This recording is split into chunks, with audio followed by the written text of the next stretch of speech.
Hey, everybody. Welcome. You know what? On this one, we are going live. And I didn't do it in the last couple of videos, but I'm going to do it on this one. Hi, Dean. How you doing? It's good to see you again, Dean. Hi, guys. Sit down.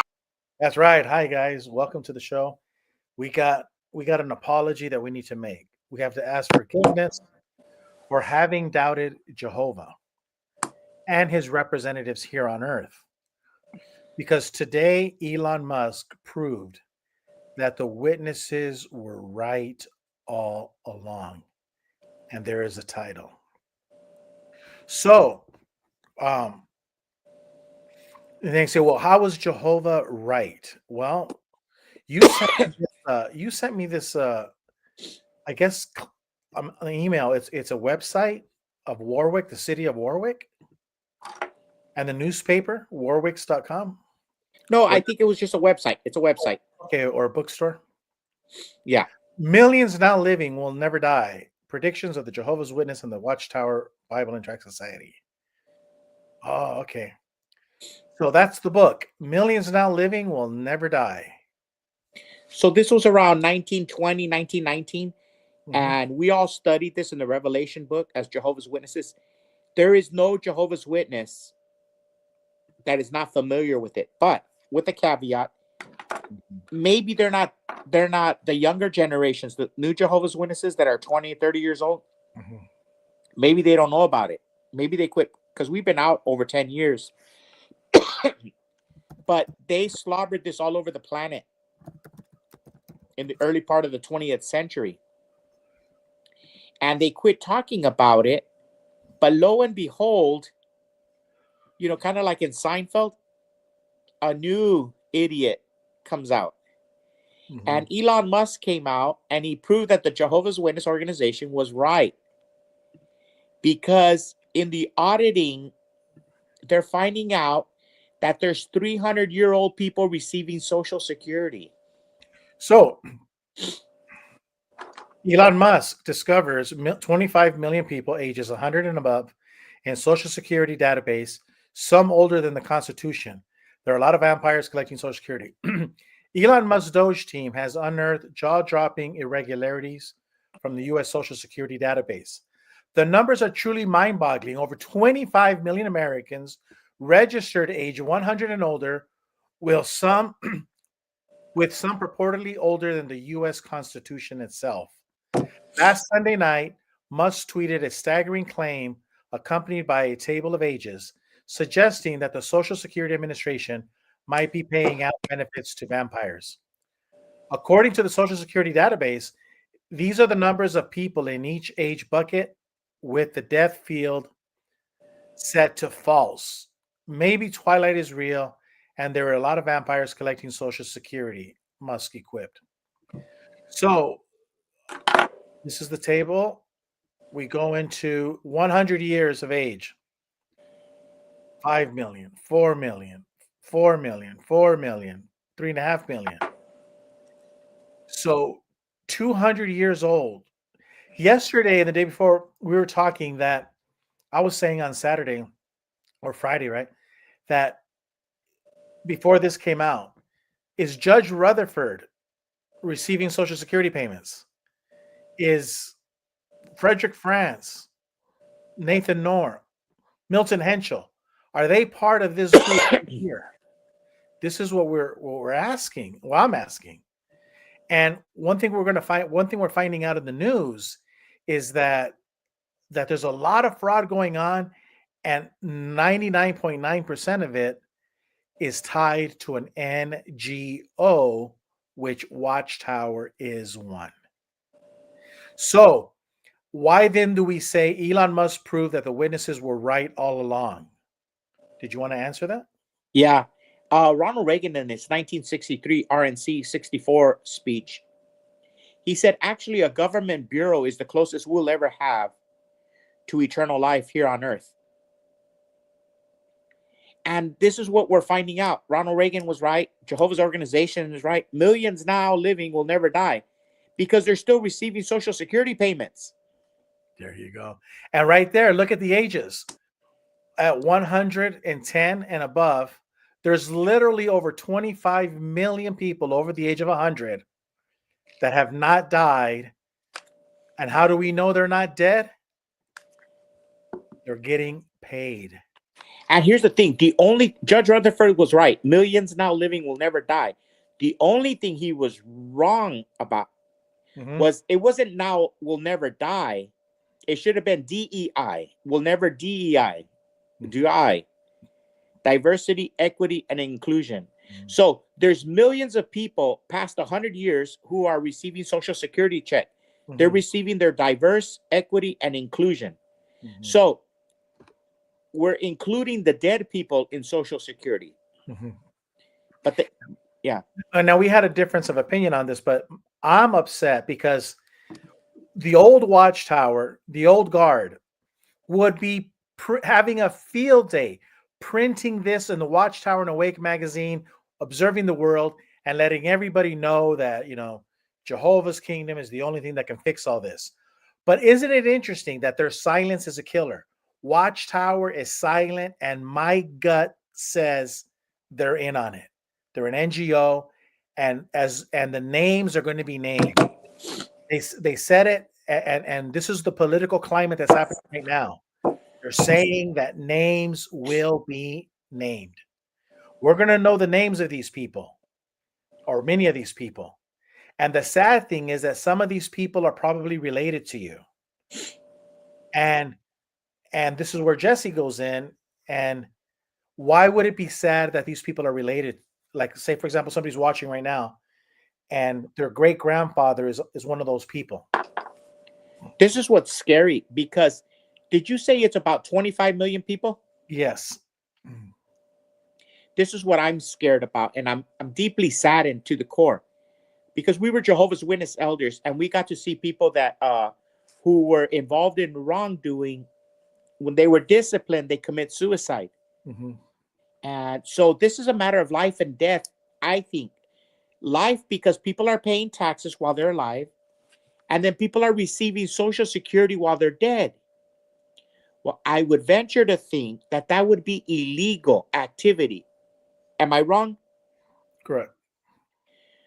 So what I'm thinking is, what if it was your grandma or grandpa or mom and dad who are dead, and they were still getting somebody was collecting a Social Security check on that name? Two things possible. They're stealing from a dead person. They're stealing from and by extension, the United States Treasury and us. And you're probably going to be investigated if you're the one cashing the checks. So this hurts so many Americans all over the spectrum. This is a crime against all America, all Americans. Rich, poor, black, and white. This hurts everybody that you could think of. 25 million Americans involved in this, or names. Now, just real quick, here it says that, according to this research group, that about 136 Americans belong in the category of 110 and above. 110 and above. 136. But Elon Musk found 110. 3,627,007. Wow. Those are some staggering numbers. And what's going to come out of it is going to be even, it's going to be even more. Now, this is where, look at, you say, well, Gilbert, what's the problem with this thing about Watchtower? Well, Watchtower is silent. Again, if they just let me in the office of the Watchtower as GG for GB, right there, they just let me in. This would be front page jw.org. And what I would do is I would talk to the congregations.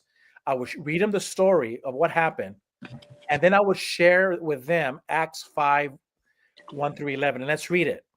Ananias and Sapphira.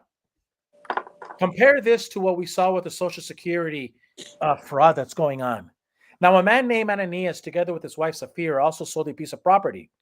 With his wife's full knowledge, he kept back part of the money for himself. but brought the rest and put it at the apostles' feet. Mind you, as a governing body member, I would be letting the Jehovah's Witnesses read this. Peter said, Ananias, how is it that Satan has so filled your heart that you have lied to the Holy Spirit and have kept for yourself some of the money you received for the land? Didn't it belong to you before it was sold? And after it was sold, wasn't the money at your disposal? What made you think of doing such a thing? You have not lied just to human beings, but to God. When Ananias heard this, he fell down and died, and great fear seized all who heard what had happened. Then some young men came forward, wrapped up his body, and carried him out and buried him. About 3 hours later, his wife came in, not knowing what had happened. Peter asked her, Tell me, is this the price you and Ananias got for the land? Yes, she said, that is the price. Peter said to her, How could you conspire to test the Spirit of the Lord? Listen, the feet of the men who buried your husband are at the door, and they will carry you out also. At that moment, she fell down at his feet and died. Then the young men came in and, finding her dead, carried her out and buried her beside her husband. Great fear seized the whole church and all who heard about these events. So was God upset, Jesse, that Ananias and his wife, Sapphira, didn't give 100%? No, it was always in their control. They could have given 10%, like good Jews. Or they didn't have to give anything at all. Mm-hmm. But they claimed that they gave 100%. Mm-hmm. That all of the money. Mm-hmm. And so they lied. And so here's a couple of things that we know. There's a lie. There's money involved. Money's involved. Mm-hmm. Number one, that's the money. They lied about the money to God's organization. Mm-hmm. And so therein lies the lying to the Holy Spirit was a death sentence.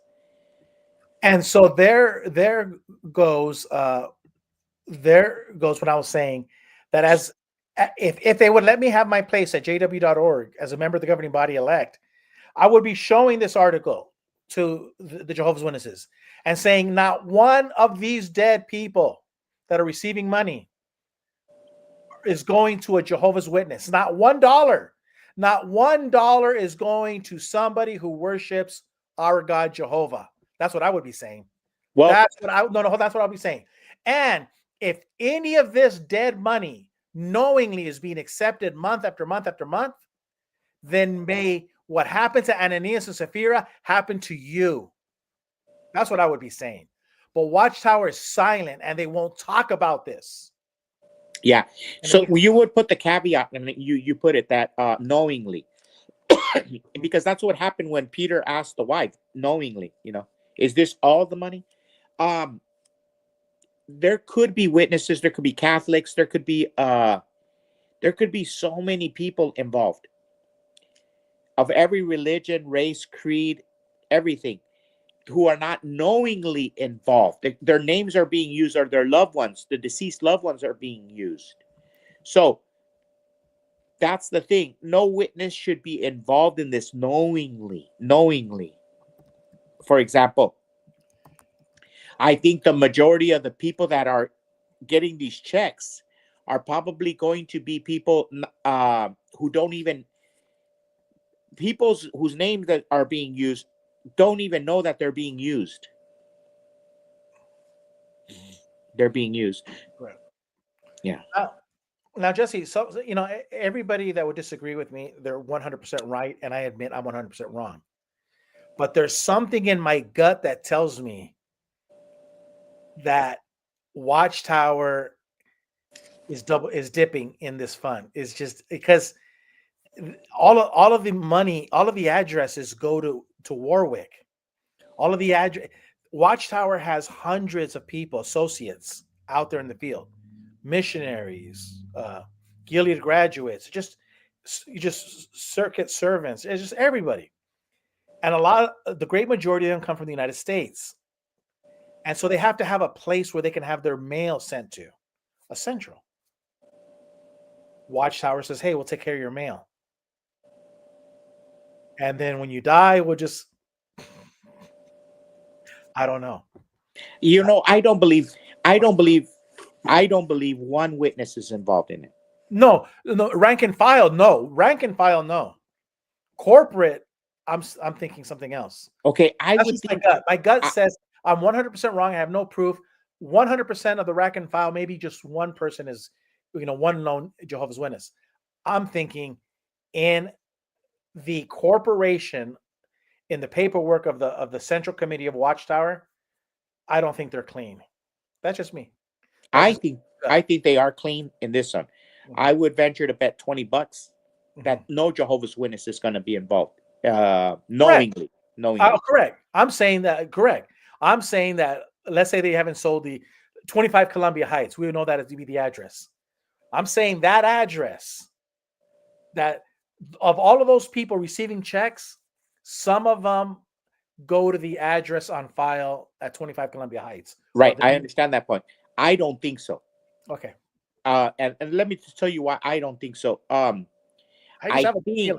I think these are political buyout paybacks, or I think they're using it for slush funds, Mhm. for political favors, the bureaucracy, Okay. the deep state. So I don't think Watchtower would be there. Now, if it was being slushed through the United Nations, then I would say, oh man, maybe Watchtower. But I Okay. don't think you're going to see any Jehovah's Witness involved knowingly at Yeah, I all, know. Yeah, any rank and file or the Jehovah's Witness, Watchtower no. address. Uh-huh. Anybody at the local congregations level, no, I don't believe that. Mhm. I don't believe that one bit. And if it wasn't 110 years old. It might be like 2 or 3 months after they died. But now we know that Ronald Reagan was right and the Jehovah's Witnesses were right. The closest thing, so by extension, Judge Rutherford was right when he talked about millions now living will never die. We said, no, the life expectancy of average person is 60, 70, 80 years old, 90 years old, 100 years old. Mhm, But Ronald Reagan says mhm, the closest thing to eternal life here on earth is a government bureau, is a government job, a government project. mhm. And so Ronald Reagan and Judge Rutherford were right. Millions now living may never die because they're going to be getting Social Security for a long time. We have people who are in getting Social Security who are older than America. Mhm, America's only like 249 years old. There's 300-year-old people getting Social Security check. mhm. Yeah. Yeah. Now, again, I have no proof that this is happening. I don't even believe any Jehovah's Witnesses receiving money. It's just, um, man, if I had to bet money that Watchtower's name is going to come up on this, I would bet $20. That's just my gut feeling that that and it goes back to here you have an organization that used to just lambast everybody for all the time observing the world. Anything bad, they would use it and they would print and just talk about Satan's system. Now that something of monumental, this is monumental, this is huge, zip silent. And a Yeah. lot of it could be attributed not so much for fraud, but that they're a 501c3, that they by them being a tax exempt, they don't say anything. But just their silence, the fact that they can't come out and say this is wrong, this is morally irreprehensible. Gilbert's right. Acts chapter 5 gives us a warning, and we do not want to be guilty of stealing money from dead people for fear of having the Holy Spirit come down on us and killing us for just an abomination of lies and theft. Why can't Watchtower say that? Why can't they say it? Yeah, that's the whole thing. Uh, just a couple of months ago, they're always criticizing religions in generality and politicians in generality. But in the last couple of weeks, especially since Doge has been operating, we're seeing crimes and sins of biblical proportion that almost make us think that we're into the Great Tribulation, that we're almost into an Armageddon almost. These are great changing, earth changing events. We haven't even gotten to Fort Knox yet. I mean, we're just talking about 300-year-old people receiving Social Security. And the Watchtower doesn't say nothing when churches are involved in human trafficking, and somehow they have to be funded. And Watchtower, who's observing the world, why can't they do a little article, like you say, on that? That, hey, we, the Jehovah's Witnesses, know that a lot of Christendom is trafficking human beings and using money. Let the world know that we're not doing it. But they don't do that. They don't. And so I'm right now on jw.org. I hope I don't get a virus. And check this out. jw.org. Corrupt politician. What God's kingdom will do. 1, 2, 3 paragraphs with only 2 sentences. 6 sentences. This is not an article. That corrupt politician. What God's kingdom will do. There's absolutely nothing. It is bland. It's you call this spiritual food? Jesse, they will not take a stand. This is lip service. And go back to paragraph 1. Look at what they say. A global survey published in 2023. Now, who was running the global survey in 2023? Democrats? Joe Biden. Joe Biden. Mm-hmm. Yeah. Government leaders as the group trusted the least. It's just. But you know what? Here's the thing. Jesus said those who live by the sword shall die by the sword. If there's any churches receiving this money, I think the public opinion could shift very fast. Mm-hmm. And the churches, the 501c3s, can be looked upon with great disdain.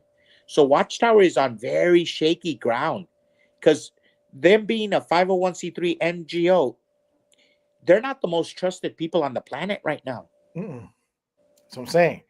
Like almost everybody that's in this crime syndicate that's coming out every day, the one common denominator is NGO. It keeps popping up, that word, NGO.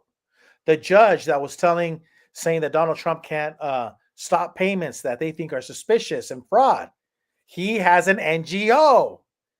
Everybody has an NGO. Watchtower's an NGO. And you know what? They Jesus said those who live by the sword shall die by the sword. They're the ones who chose to, in the 90s when we were kids, go by the name of organization. We used to be a society. We were not an NGO. We were the Watchtower Bible and Tract Society. You go, hey, what does the society say about stealing Social Security checks? I don't know. What does the society say about it? Mm-hmm. Now they go, hey, what does the organization say? Mm-hmm. They premeditatedly became an NGO. Mm-hmm. They chose. Nobody twisted their arm. Mm-hmm. And now the chickens are coming home to roost. And we already know we like that one article I showed you on InfoWars where was it $53 million, the Episcopalian church, the one that was she was lecturing Donald Trump, right? At a church service. And what does she have? $53 million NGO. So a lot of religions are double dipping or in the take. And so we're gonna this is going to be interesting to see. I just my gut is telling me without any proof, it's just saying if I had $20 and I had to bet, I would bet Elon Musk is going to find a name and Watchtower is going to find Watchtower. Okay. I heard the word, and it's in the comment section too. Somebody keeps saying the word bet. And you shouldn't say bet around me because you know that I love to bet. Mm-hmm. So I don't think you're going to find Watchtower in those Social Security checks. But you say you will. By June. Are you willing to place a $20 bet? Yeah, because since the money is worthless, might as well just start playing with it now. I would say by June 1st, Watchtower will be on that Social Security list. Okay, I say they won't be. But here's the thing. Mm-hmm. This is the $20 I owe Jimmy Bell. Mm-hmm. So I can't send it to Jimmy because I bet it against you. Yeah. So I'm gonna rob Peter to give to Paul. No, it's not. That would be called hypothecation. and Okay. that's what's happening right now with the banks. The banks do hypothecation. So you give, so so you give me 20, I give it to Jimmy Bell, Jimmy Bell gives it to, and so forth, so forth. And so it's just one after another. And everyone says, yeah, he owes me $20, but it's the same $20. It's just hypothecated. So you saw it here, the first ever hypothecation in the In the apostate community. community. Wow. Now, Gilbert, one of the things is the moral aspect of the Social Security. Yeah. Millions now living will never die, and we make a joke about it. But all joking aside, when we were Jehovah's Witness elders, and somebody did something, and the elders judged them very harshly, sometimes that could lead to suicide. What I'm saying, so there was a sacredness in your judgment and your what you did. Same thing I think happens with the Social Security. There's something sacred. There's something sacred in the trust that people had in the Social Security Administration that is broken. And imagine those 25 million people. That means it's going to affect our whole country. Our whole country has been affected by this. If our brothers and sisters, NGOs, whatever you want to call, are involved in stealing identities and stealing checks of people, that could demoralize a nation, I would say, in so many ways, spiritually, economically, financially. This just broke. Doge reveals 4.7 trillion of taxpayer money went into government black hole, and it's untraceable. The payments were left blank, making it nearly impossible to trace. The identification codes linking payments to a budget item, standard financial process, was missing. Now, something getting back to where I was talking about the Jobo publisher being disfellowship. The reason I was bringing that up about the demoralization of the human, Yeah, is our country has been torn apart in the last 20, 30, 60 years about talking about welfare reform, social security entitlements, disability, Medicare, and we're always fighting every 4 years. And we're thinking that we're $37 trillion in debt. I really believe, and I'm not a mathematician by any stretch of the imagination, but I don't think the poor people, I don't think the retired people like my mom and dad, your mom and dad, I don't think the people on Medicaid, I don't think the people on food stamps, I don't think they're the ones that lost the 4.7 trillion. I don't think they had anything to do with that economic black hole. I think a mom who lives in Chicago who has 4 children and is on food stamps and is receiving some kind of government assistance, I don't think she contributes to that black hole of financial, or that Social Security recipient, that old man who can't get a raise on Social Security to pay the electric bill. I don't think he did that trillion. Well, it's interesting that you say that, because today on different talk radio, talk media podcasts, people were talking about that. That if you look back in the last 2 decades, 3 decades, 4 decades, what do? They were pitting everybody against each other. Oh, the welfare reform, the Social Security, and everybody was fighting amongst each other. And now we're coming to find out that there was so much money that could have been given to people in need and not have hurt us financially, but it was all being siphoned off, like we're seeing in those numbers. So while they were pitting everybody against each other, like Jehovah's Witnesses pit the Jehovah's Witnesses against the Catholics, against the Mormons, against everybody. We all hate each other because we have a different flag, a different standard. And then meanwhile, at the top, they're doing all the thieving. Just kind of like that, that classic picture where they burn down a building in a corner, and then on the other corner there's a bank. Everybody's looking at the burning building while the bank is being looted. That's what we're seeing right here. And you know what? That's the power that the tyrants have. If you study Vladimir Lenin, for example, during the Soviet Revolution, the Bolshevik Revolution of the turn of the 20th century, there was a question that arose when he was taking power and Russia was in the Civil War. And the kulaks, the Mhm. farmers, the peasants were going to find out that too much power was consolidated in the dictatorship of the proletariat. So when it was brought up to Vladimir Lenin's attention, he said they were going to use a divide and conquer strategy. He said that the rich peasants were stealing from the poor peasants. So they were going to fight each other, and they would leave those in charge alone. Mhm. And that happens in the Jehovah's Witness congregation too. Everybody is writing out who's on Facebook. Everybody's writing out everybody. Everybody is looking at everybody, that the elders are allowed to do whatever the hell they want.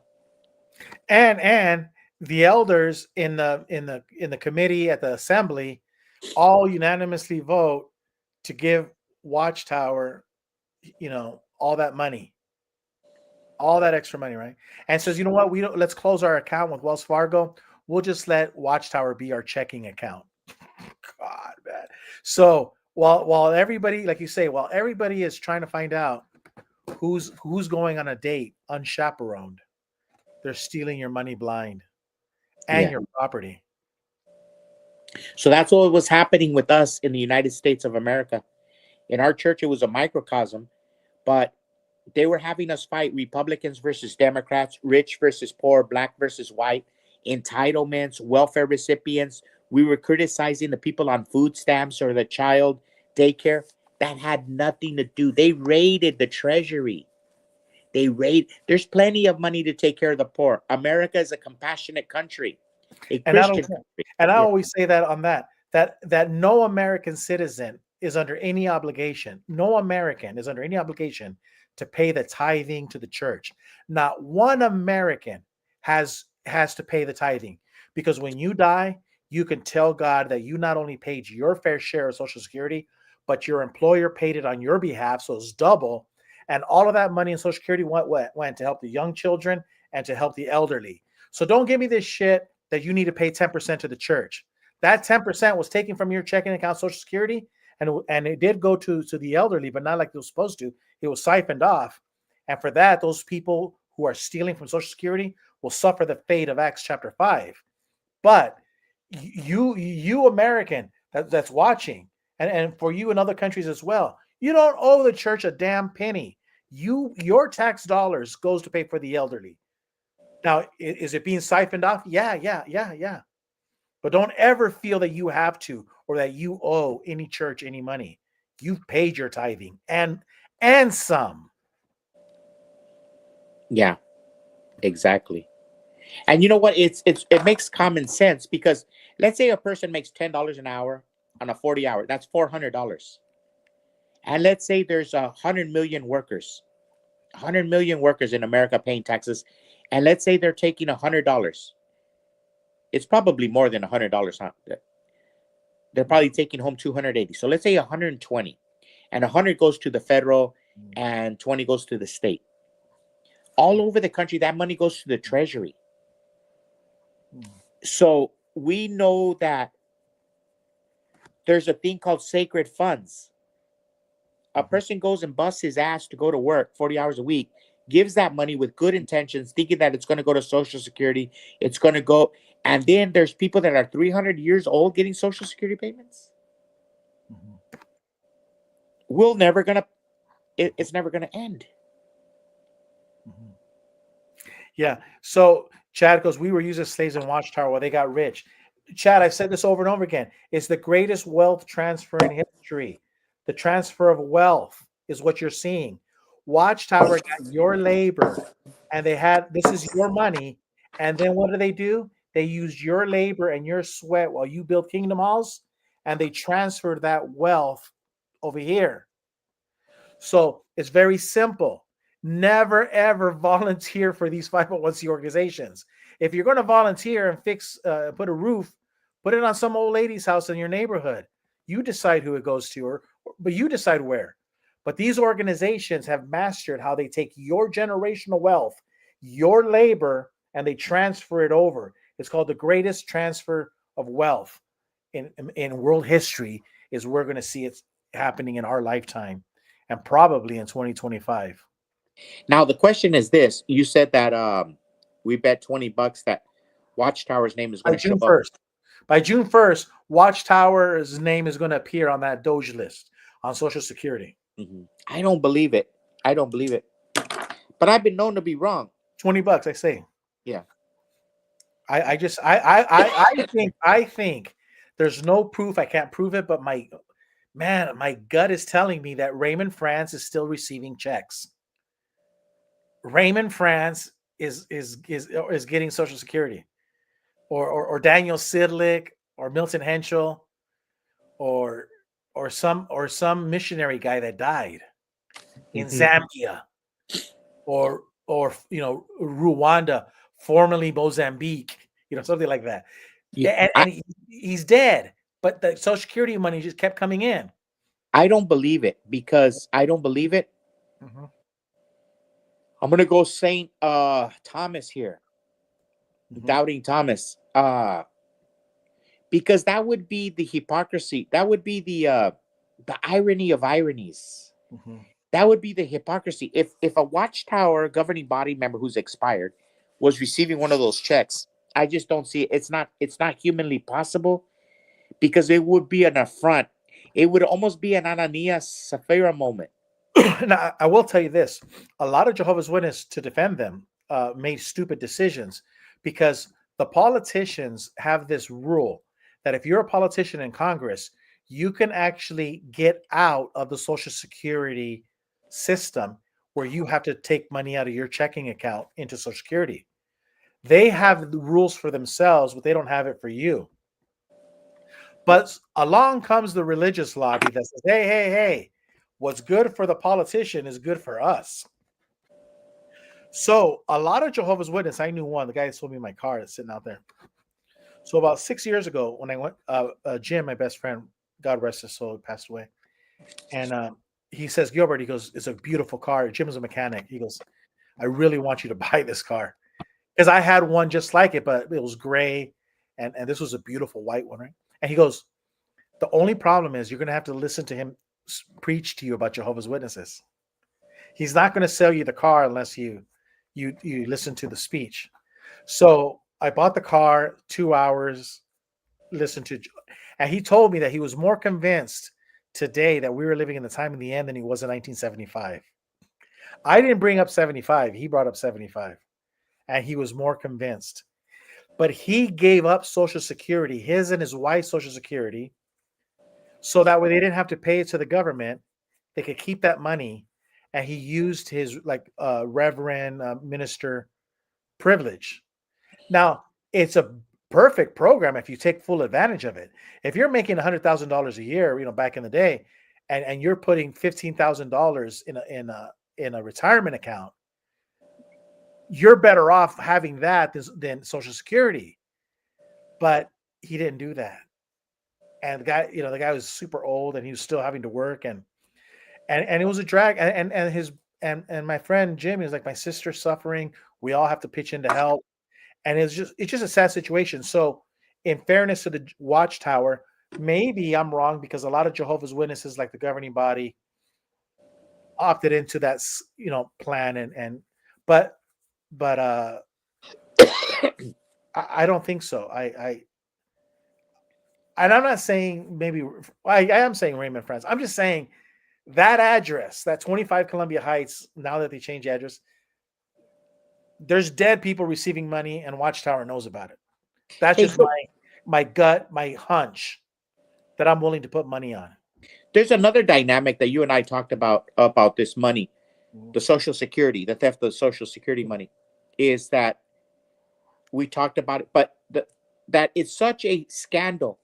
But do you remember that movie with Jerry Lewis where he's playing the piano, that old black magic, and where he plays that real cool cat, and he goes into the casino, and he goes, "Look, light, every move a picture," and the Nutty Professor, when he's the real cool cat and playing the piano, he goes, "Look, every move a picture." And that's what we're seeing right now. Every second of the day, there's a new scandal coming out involved in the theft of the United States Treasury, of our money, of our tax, of our sweat.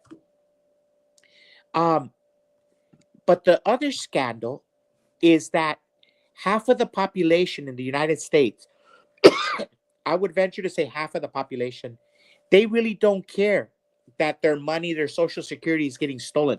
They're not up in arms. Nobody's angry about it. For example, at the beginning of the American history, as a republic, we had a thing called the Boston Tea Party, when we were taxed by the king a burden of half a cent, half a penny for our tea. And we rose up in arms.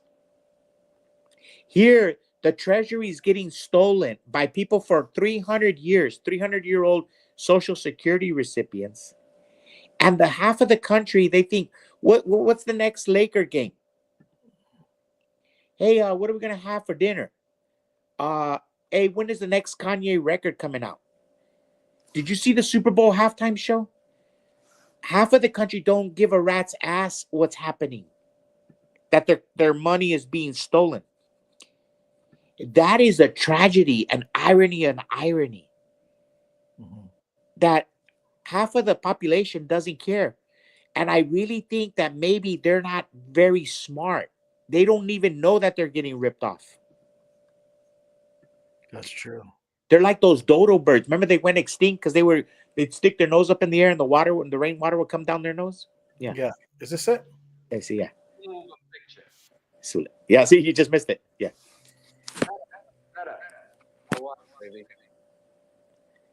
Every move a picture.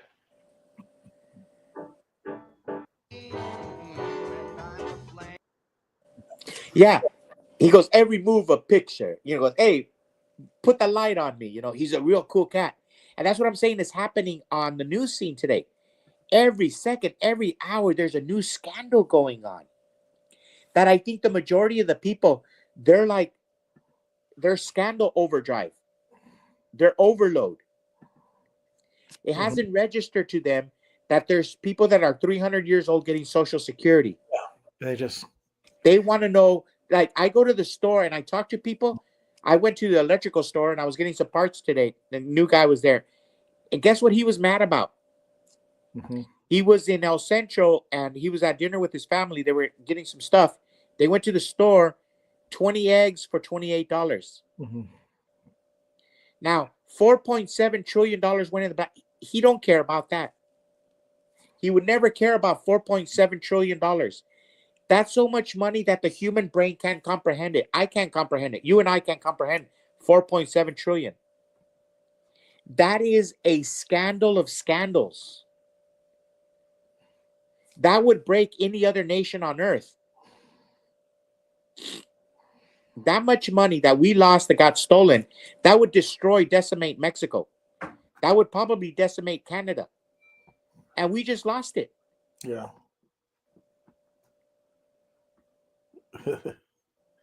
Jimmyville wants me to play something, but I'm gonna play it on a different movie because I got to get going here soon. But I wanted to share this. This is the best part of the movie. You will be very happy together. Just a minute, sweetheart. I don't recall dismissing you. You rude, discourteous, egomaniac.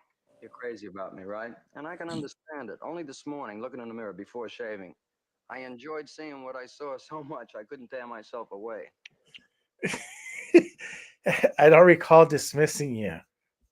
Now that is classic, man. I do. That's my. The reason I like that so much because I'm a misogynist at heart. But you know what? When you're a misogynist, you gotta be like the Nutty Professor. You gotta be unapologetic. Yeah. I don't recall dismissing you. Yeah. Oh, God. And did you know? You know what? Watch. If you go back to that bar scene, she wasn't the prettiest girl on the scene.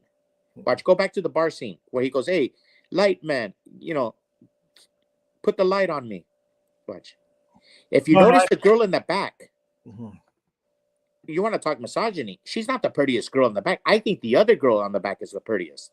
Yeah, there's a lot of pretty women, but back then. But I think I lost it. But okay. But yeah, Jimmy.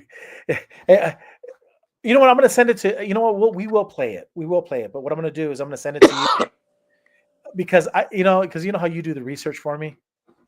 So we'll send this to you. You can watch it, and then you can tell me if I should listen to what Jimmy sent me. Or if you have to Yeah. go get some coffee, go and play it while I watch it. Really? Yeah.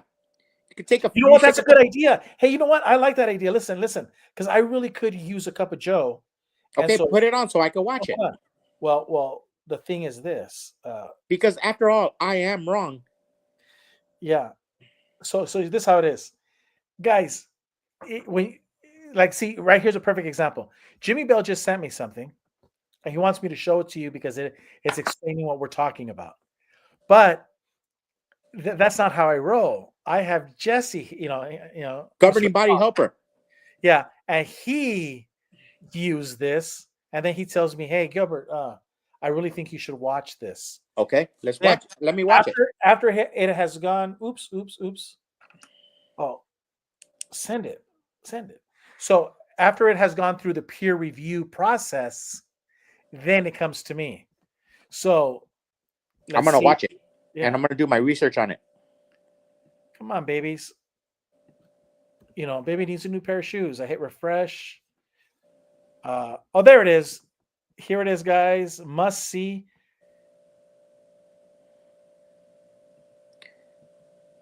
Okay. Go here to StreamYard, share screen, X, News Treason Channel 17. I hope I don't get in trouble. Okay, I'll watch it.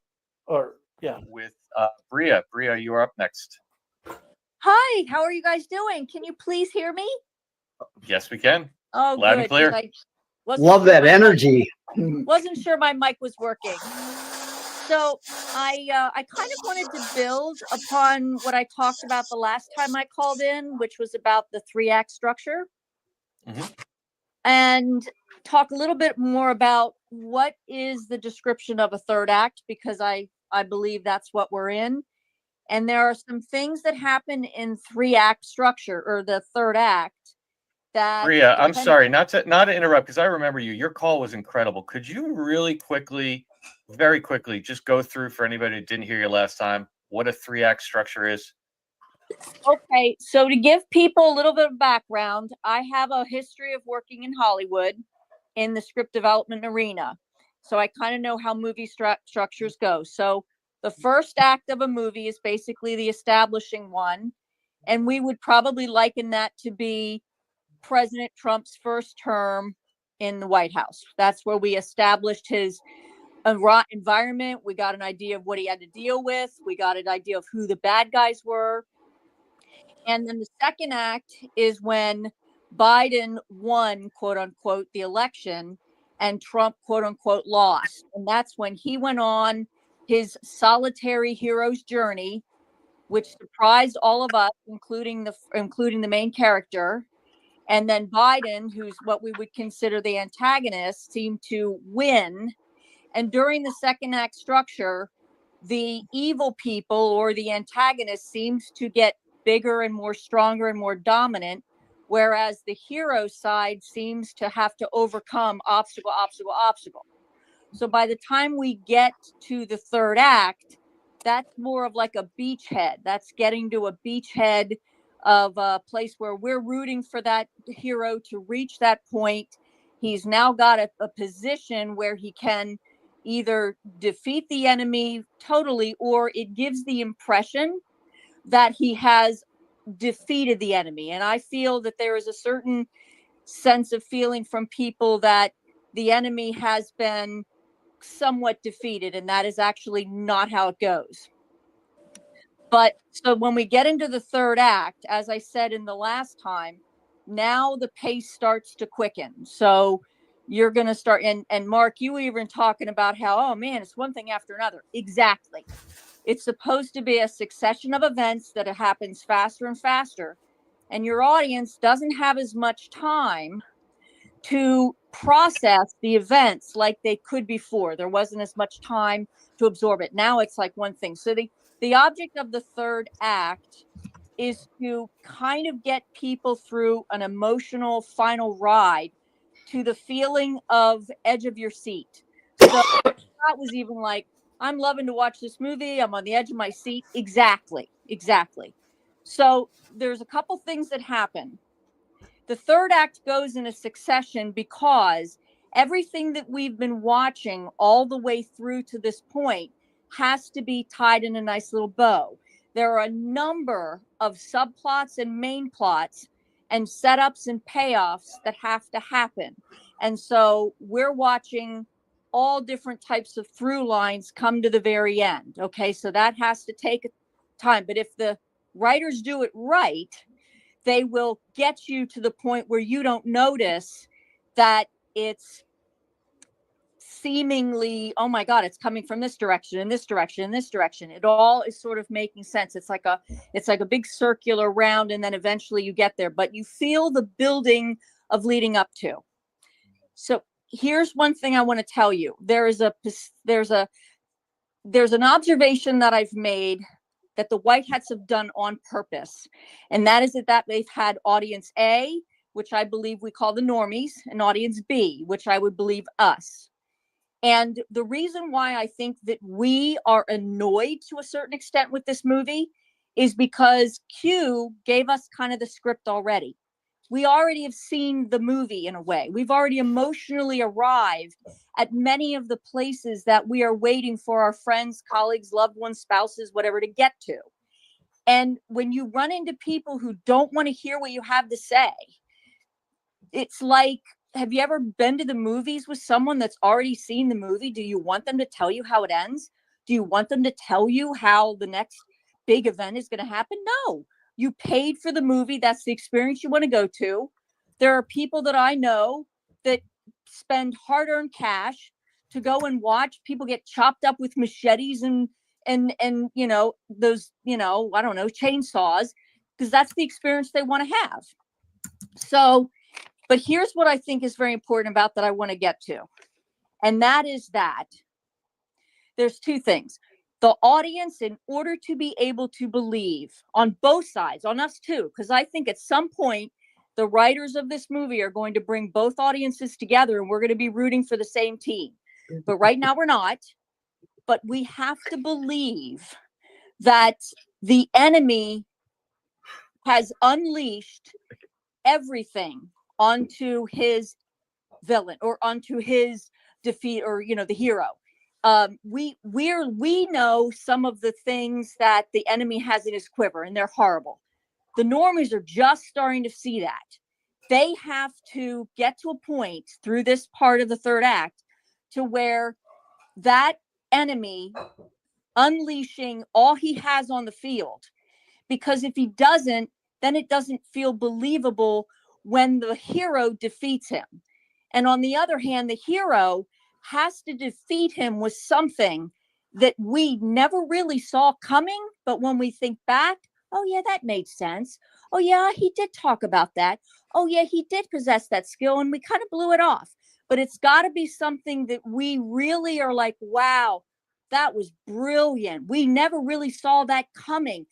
That's the only thing he could have done to defeat the enemy in order for us to believe it. Otherwise, we're like, that's really vapid. So I just think about what we've learned, what we know, what we've heard about what Trump is doing, kind of hinting at, might give us an idea that we're going to be in for one hell of a wild ride, guys. And people have to be willing to understand that if we find out that they are willing to go through what they did to try to kill 8 billion people, what is the climax going to look like where we're nail biting? And here's where I think the change is going to happen when they bring the two audiences together. And that is when the normies finally realize, and I think they've done this on purpose and not doing this and letting them go through what they're going through to reach this, when they finally realize that the people that they have been rooting for and separating their families over and everything are the very people, the evil people that they think are the heroes, and they realize that's actually the enemy, that's when they're going to be really they're going to be cheering for Trump louder than we are. And that's when we finally, I think, are going to be at the same point. And once that reveal happens, then we're going on the climax ride, folks, because they have to bring everybody together to be cheering. And then you have the resolution. I think the tribunals are part of the resolution. I think Gesera is part of the resolution. I think the IRS being eliminated and we go is part of the resolution. We're getting up to this huge, big thing, and we have to eventually come together as one audience. Because Absolutely. I also would like to comment on some of the casting choices of this third act. And I have got to tell you, I've got to tell you guys, RFK Jr., let me just picture this. Just picture this.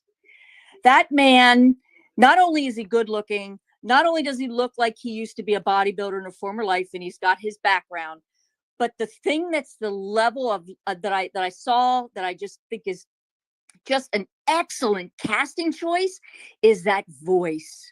Can you imagine the things he is going to tell people, the horrid truths that he is going to be uttering, and that gritty sounding voice? I mean, casting is about a role, it's about resonating, and that voice is going to be saying some of the most horrible shit people are going to hear, and it's coming through a raspy.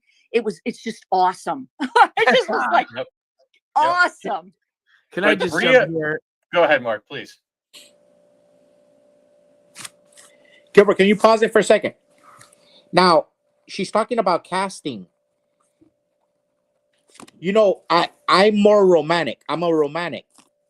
I believe in the romance, and I believe in fate and destiny.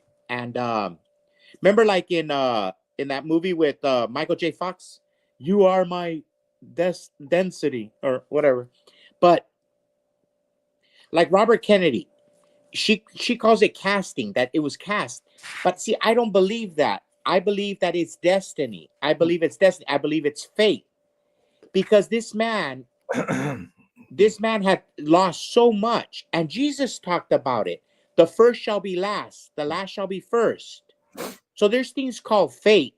But I think they're casting it in like a movie setting. Where we're in a life. The truth is stranger than fiction. And it does feel like a movie set, though. It does. I agree. Yeah. It's a beautiful what she's saying. But I believe in fate and destiny. I believe, for example, Donald Trump. I believe he's in the cast. He's the cast as the most immoral person on the planet, the least qualified to be leader of the free world. But Jesus says that the first shall be last. And there's an irony in life. There's a fate and a destiny to life. We're going to take the most moral person in their eye, and we're going to cast them to be the best. He's the least among us in their eyes, but he really is the best among us. He took a bullet for you. That's what we always say about Watchtower. Remember, we always say, what if Moses were a Jehovah's Witness? If Moses were a Jehovah's Witness, would he kill that guy that was killing the slave? No, because he loves his position so much. So Moses was the greatest in Egypt, and he fell to be the least. And because he accepted his position as the least, he was elevated to the most. And the same thing with Jesus Christ. Jesus Christ is the creator of all things, and he subjected himself to his creation. And he's elevated above creation. And so that's what I believe. So I don't know anything about this Q or who they are, but I believe that the story has always been told about fate and destiny. And this is there's nothing new under the sun. And this, what if I told you that we're seeing RFK Jr. 2.0? Well, we're seeing everything 2.0 right now. This is the beautiful thing about in history. You know, we're seeing. But here's the thing. This is Jesse. I go from a different point of view. Everything that we're witnessing right now. Remember, I tell you that a lot of Christians and Jehovah's Witnesses, they have this Hollywood picture in their head that the end of the world is going to be like a Hollywood production. Everyone has this thing. But what happens is life has shown us that we believe things are going to happen this way, but you know what? It never really does. God usually happens to do it a different way. Kind of like the Red Sea, right? Nobody ever thought that was going to happen, but it happened the way it happened.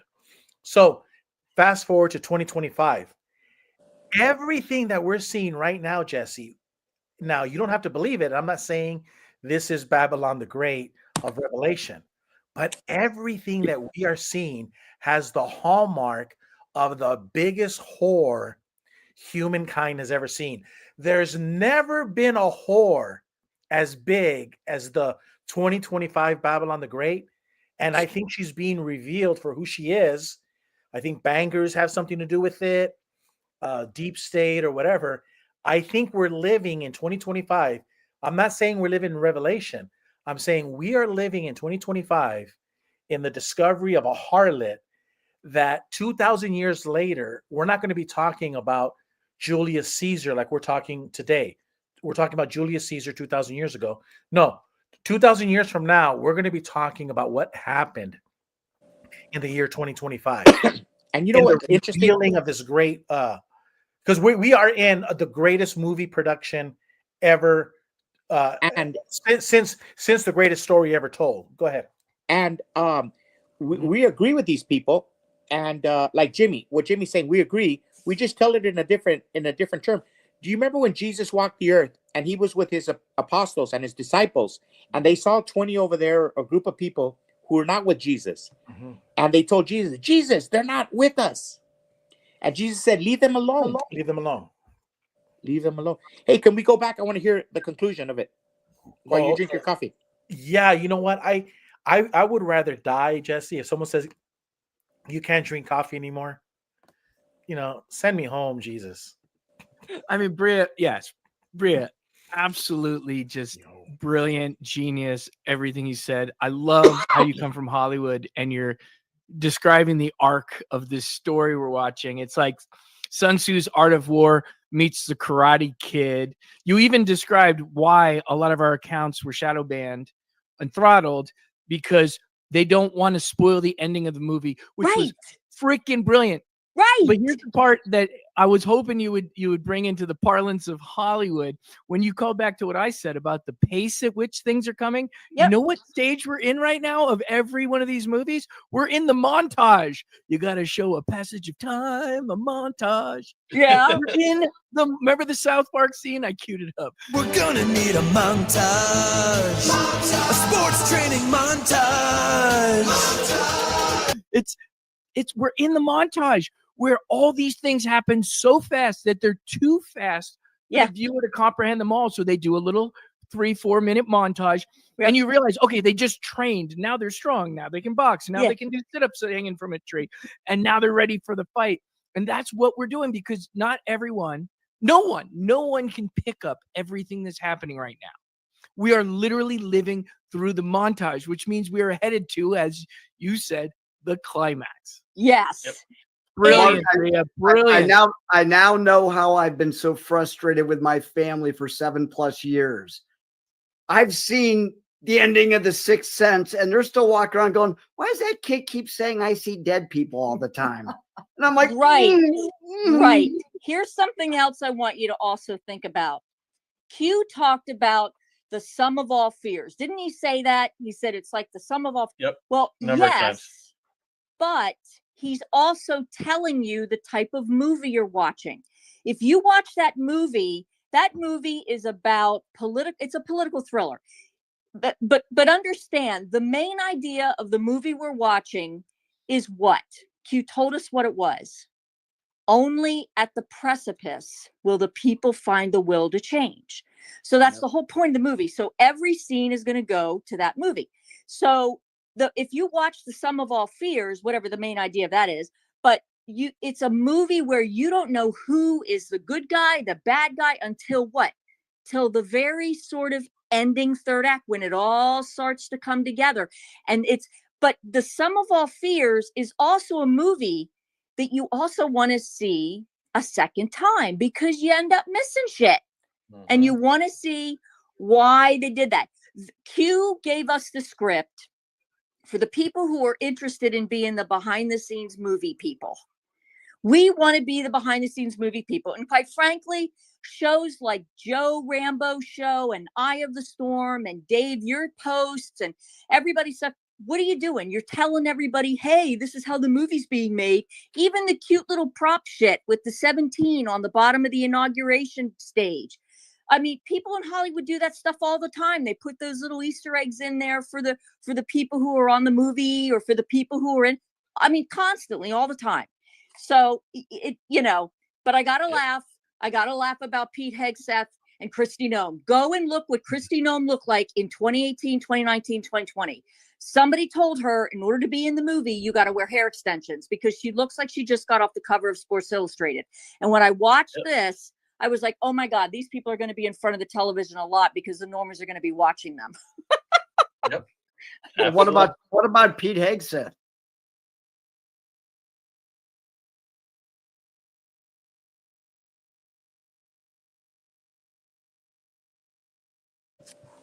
Okay, I pause it there, and we'll go on if you want to. But have you noticed how they were saying how they're comparing it to other movies and other things like that? And there's nothing wrong with it. I'm not saying that. I'm not saying. Trust me, I am not saying I saved it though, but I'm not saying they're wrong. It's just we all have different ways of seeing it. So check this out. When I look at what's happening in the news, and when we're talking about trillions of dollars. Donald Trump saying that he's going to eliminate the 50% of the military budget. Well, when it talks about Babylon the Great, the fall of the Babylon the Great, it says when the kings of the earth who committed adultery with her shared her luxury, so you see the smoke of her burning, they will weep and mourn over her. Remember we read that? The merchants of the earth will weep. But here it says here, check this out. Every sea captain and all who travel by ship, the sailors, and all who earn their living from the sea will stand far off. When they see the smoke of the burning, they will exclaim, was there ever a city like this great city? They will throw dust on their heads and the weeping and mourning cry out. So what I'm trying to say is, remember I said to you, we should do a video. Is Donald Trump bringing the destruction of Babylon the Great?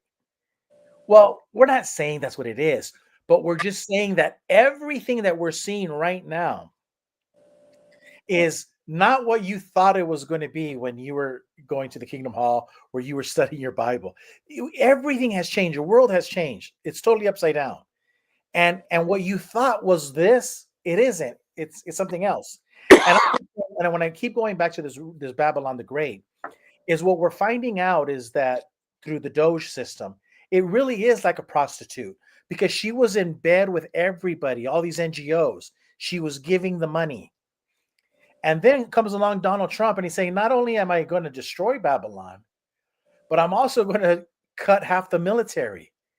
See, everybody that is making love to the harlot is weeping and gnashing of the teeth. Yet the people who hate the harlot, like you and me, that don't believe in that stuff, we rejoice that she's being destroyed. So that's all I'm saying is that we're living in monumental times where it's kind of not similar to South Park, like the guy was saying, and I kind of agree with him. But I'm saying it's similar to Revelation in scale, in grandiose. What I'm trying to say is, guys, this is not your ordinary politics. This is for all the marbles. Because at the end of the day, the empire will strike back. There's no way in hell Donald Trump's going to do the things that he says he's going to do without Darth Vader coming back. Gilbert, so what Jimmy was, the video, I really like it. You got to send it to me so I could dissect it more. But like when the montage say, I agree, we're in a montage. I mean, but now we didn't call it a montage. We call it a montage now because of Jimmy bringing it to our attention. But we were talking about that. We've been talking about for days. It's more than what a human. Everything the girl was saying was true, and that guy was saying. There's more happening right now. It is a montage that the human brain can accept. For example, $4.7 trillion going into the. That's more than the human brain. That's a montage in and of itself. Okay, I'm saying 4.7 trillion is one badass prostitute. Yes, it's because you and I are looking at through the prism of a biblical revelation. Because that's the concept. Jimmy's looking at it from the political and social. And we're looking at it through the prism of Revelation, Isaiah, and Ezekiel. But we both agree that this is monumental in size. Jimmy Bell cannot say that 2,000 years from now, not only are we're going to forget all about this. No, we're going to still be talking about Julius Caesar, Plato, and Donald Trump. Yeah, this is Donald huge. Trump is now Julius Caesar. Donald Trump is Plato. In as far as this will be remembered. This is how huge and transcendental this gameplay that Donald Trump is doing. True.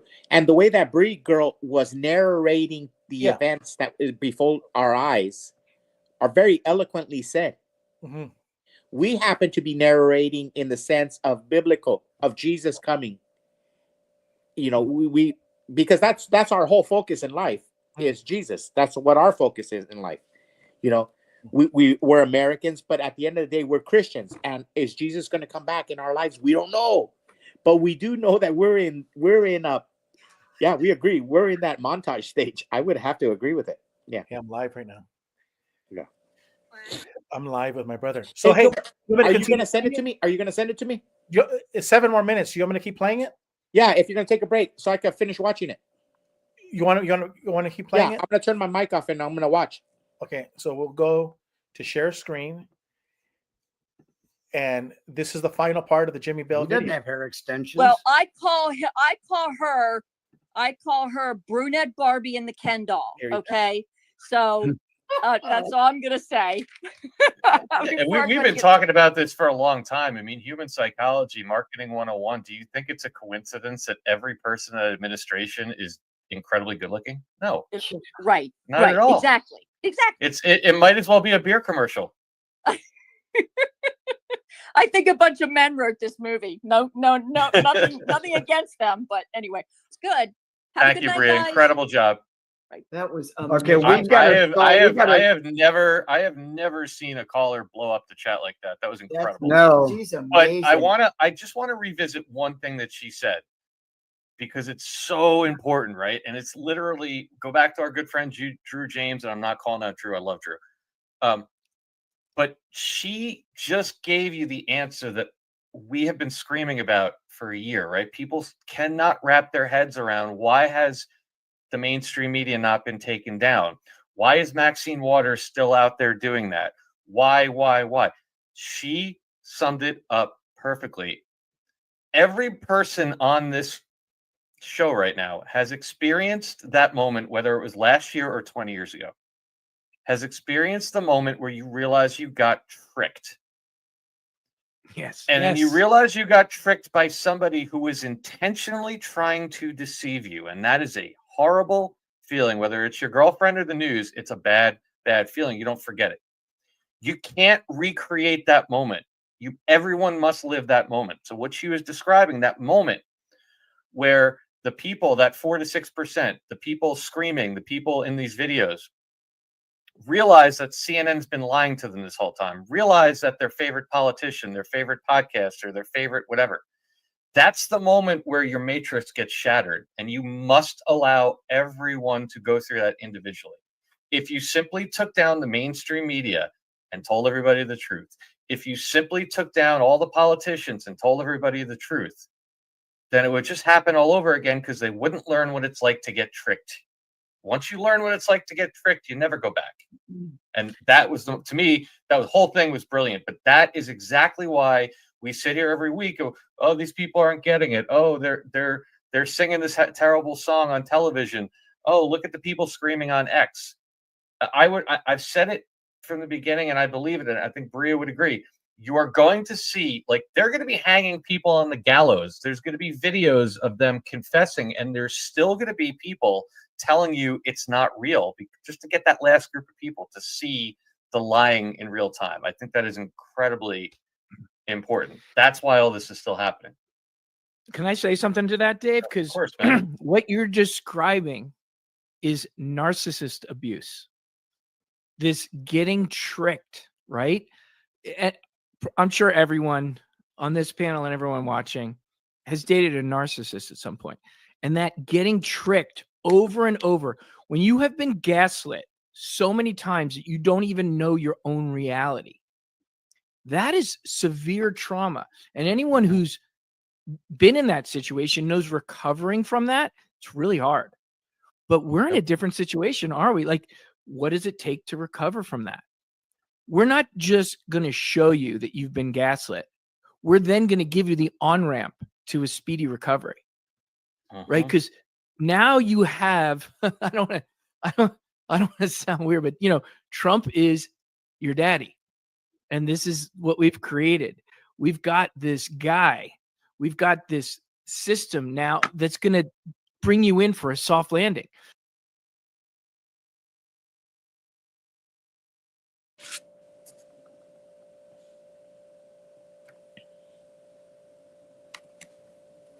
Did you hear what this guy just said? Did you hear what he guy said? We're gonna continue on what he said, but as he was saying that, the news just broke. Acting Director for Social Security Administration steps down after blocking investigation into fraud scheme exposed by Doge. That's exactly what he was talking about. One after another she's going to step down. Hey, Gilbert, and let me just say one thing about central casting on the movie. Listen, I was thinking the same thing. It is almost like you're watching a movie, because I was thinking, why is Ben Carson not cast into the cabinet? They're all been beautiful people cast, almost like a movie. He's older, and if you saw him, he has like a little bit of, and I think Donald Trump is setting up the next generation of 30, 40-year-olds. Right. But it makes the point that she makes, that it's almost like a central casting on a movie. Oh, you're gonna let Jimmy before we? But yet they're all. But yet they're all extremely qualified. Yes. Individuals. Yeah. Jimmy Bell, how are you doing, sir? I am good. What's up, y'all? Real good. We were saying we agree with what you're saying, but we were looking at through the prism of Bible students all our lives. Yeah, that's all. And so we have different names for the things that we're seeing. Hang on. I'm getting set up here. Hang on just a second. Okay. Yeah. You want us to continue the video? Yeah, so hit play. While you get set up? In real life, you date a narcissist, you deal with narcissistic abuse, you spend 3 years recovering. I mean, that's real. You do. Because you're looking for somebody who's going to restore your faith. Well, in this movie, as Bria pointed out, the end's already there. You don't got to wait 3 years for that smooth landing. This is ready to greet you with a big hug and open arms. It's incredible, man. This is incredible. This is almost done. Hollywood and psychology, and I'm loving it. Well said. Yeah, y'all can stop. Y'all can stop it now. Think about it, what she said about her. So it's cold here in North Carolina. So I'm sitting out here in the cage with my heater and my little lights tonight. So what the guy was saying, and it just broke in the news, Gateway Pundit, the head acting director of Social Security resigned. They're dropping like flies. And the number one search engine of many words in Washington, D.C., criminal defense attorney. Yeah. Countries that do not expatriate felons. How to hide your money like in crypto. Those are the top search engines results in Washington, D.C. Yep. You can't make this shit up. We are, like I said in the comment, we're living in the most influential time in history. We will be talking about this period of time in history forever because it is so big. It's going to change the way we all live our lives. But we'll always talk about Plato. We'll always talk about Confucius. We'll always talk about the greatest story ever told, 2000. We'll always talk about George Washington. This is one of those. Now, it will always be. This is going to be bigger. No, I know, but it's. Let me agree with what Jimmy just said. This is going to be bigger. I agree 100%. In John F. Kennedy's inaugural address, 1960, he said he imagines that nobody in another time would trade places with him. John Kennedy thought that he lived in the most consequential time in his mind. But I bet you, if we could go back in time and show John F. Kennedy a news clip of what's happening right now, he would trade places to want to be here right now. Yeah, he would. Yeah. There's the reason I wanted you guys to see that video, I saw it last night for the very first time, and I was like, holy crap, more people need to see this, because I've been telling everybody since 2020 that you're watching a movie. Look up who the Treasury Secretary was. I think it was a Treasury Secretary under Trump in the first administration. Look it up real quick. I think it was the guy from Fox. Hold on, but no. Yeah, look it up real quick, Jesse. Yeah, I'm looking. Trump's first Treasury Secretary. Secretary Treasurer, sorry.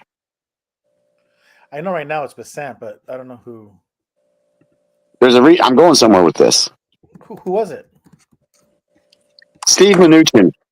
Oh, Mnuchin. Oh, Steve Mnuchin. Yes, Steve Mnuchin. Do you know his background? No. Look it up. Google his name real quick.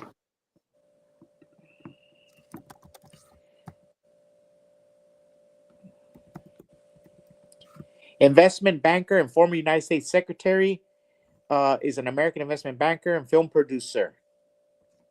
Now, film producer. Go look at all the movies he's produced.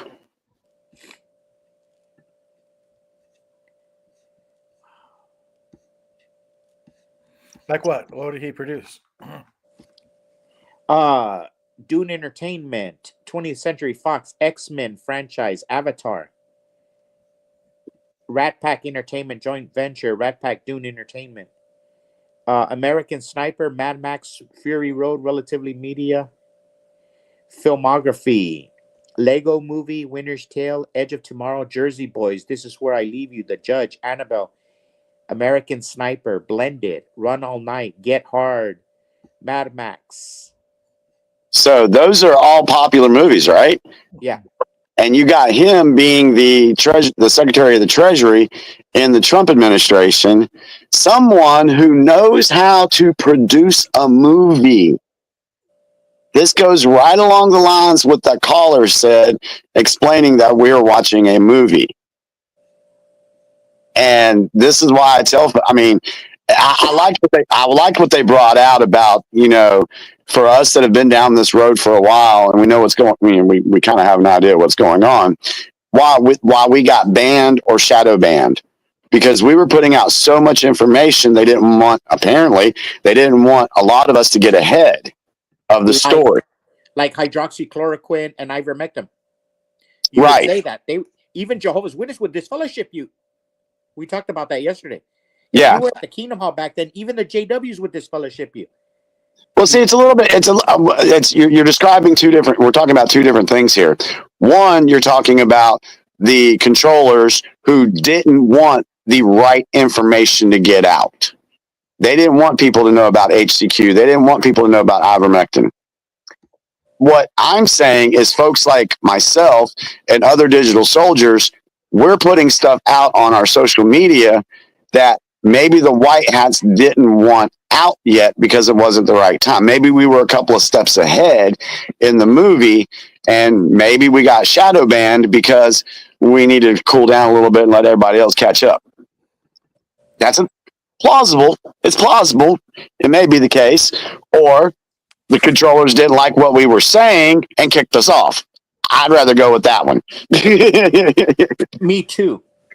But this information that they brought out explains exactly what we're going through right now because we have so many things happening that nobody can keep up with everything. There's just no way. It's spinning the head. Yeah. Yeah. And another thing it's doing is it's freaking out the deep state swamp rats and all their little puppets because you got people resigning. You got homes going up for sale all over the place in the DC metro area. I mean, people are jumping ship right now. Hey, so, I don't know about your town, but our town is real Mexican American and it seems quieter. Oh yeah? Yeah. For example, for a while there was a sense of entitlement. Nobody wanted to speak English at the Home Depot or Lowe's. Everybody calmed down a little bit. Everybody was getting out of hand. The immigration people, the immigrant people. And so this has kind of settled down the community. There's a lot of fear going on in the immigration community and in the political community, in the deep state. Yeah. I mean, everything is being shaken up. well, here's the reason why. And y'all can take this for what it's worth. Okay. But I'm just going to tell you what I believe to be true. The head, the high people in position of the deep state, they've already been taken care of. They've already been taken care of. So what you're seeing is you're seeing the low level operatives like prime ministers, heads of state, prosecutors, governors, different congressmen and senators. Those are the puppets. So the puppet masters have been cut, and these puppets are doing all this stupid stuff because they're trying to hold on to their power, and they're not going to be able to. So that's what we're seeing right now. And me and Gilbert interpret it this way: what you're saying, like the montage. We're with you on the montage, and the grand climax coming from a biblical point of view. We're trying to think if it is the fall of Babylon the Great, when all the merchant ships fall, when all the generals and the military leaders and the businessmen all cry for Babylon the Great. So there is a grand climax happening. Everybody can feel it. What we're thinking is it a fall of Babylon the Great kind of event? Well, see, I look at it totally different. I know you guys look at it from the religious point of view. My issue with that, and I'll just share my opinion, I feel like a lot of this stuff on the religious side has been manipulated and controlled to put that mindset into people's heads. I think it's a way that the deep state has used to condition people to, if they were able to get away with what they want to do, let's say depopulate 700 billion people. What is it? Million. Shit, there's 7 billion people. So 6.999 billion people gone. All right. The Bible says that there will be a lot of people dying at the end. Doesn't it say that? Yes. Okay. That could be their playbook that they're using, so that when something like that happened, then the Christians and the Bible believers would be like, see, or like Watchtower, see, we told you all these bad people were going to die. We told y'all. And that's why I don't look at what's going on right now through the religious lens, because I think it's fogged up a little bit. Yeah, that's just my opinion. And we said it over and over. I think we made it very clear. We're not saying that it is Babylon the Great. All we're saying is that when you read the 3 chapters on Babylon the Great, it's just you cannot read it without saying, "Oh my God, this has so much. This looks like the central banks. This looks like the United Nations. This looks like the World Economic Forum." Yeah, and in the fact that it's a whore of whores. Like, who is the biggest whore in the world? And it's like when you see the news and what Doge is uncovering, we're finding out that this is one big whore that has been sleeping with all of these NGOs. And these NGOs come and say, you know what, we love you, but you got to go. And they kill her. So it's almost like a parallel universe. Yeah. Totally. That's all we're saying. We're not saying that it's revelation coming in. No, and we're not trying to get anybody baptized. We're just saying that the similarities are so. Well, yeah. There's some similarities. Y'all do know that everything that's been uncovered so far is only like 1 to 2% of the federal government, right? Yeah, we talk about that all the time. Because there's going to be more. And what's going to come out, and y'all can write this down, is everybody's going to find out that their tax dollars have been used for human and child trafficking. Yeah. And you know what? And one of the things is with AI, me and Gilbert talk about it in a couple of videos, is that now the track record is out there. There's almost like no hiding. Remember in the Bible, it says that the rich men try to go hide in their caves. And there's nowhere to hide now with AI and with the supercomputers. Yeah. And the thing is, you asked the question earlier, who was Q? And I haven't, I talked about it a lot in 2020, and then I kind of backed off a little bit because I was getting so much slack from it. But I'm at the point now to where I don't care anymore. I'm going to tell people about Q. I'm going to tell them exactly what it is. Q started posting on 4chan and 8chan back in October of 2017.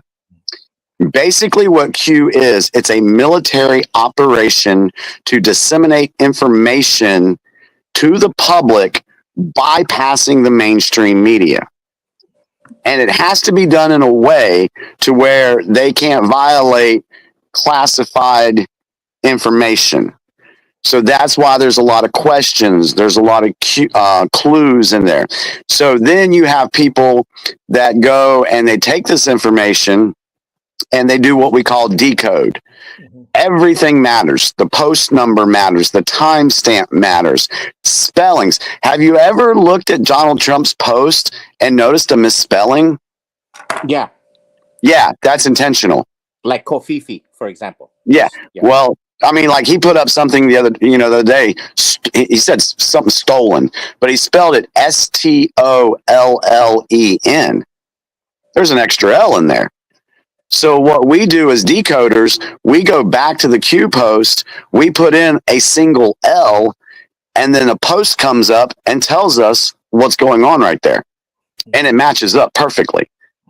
Well, see, that's okay. I'm not saying, I'm just saying Jesse and I, we decode differently, because I'll give you an example how we decode. Jesus says, pay attention to how you listen.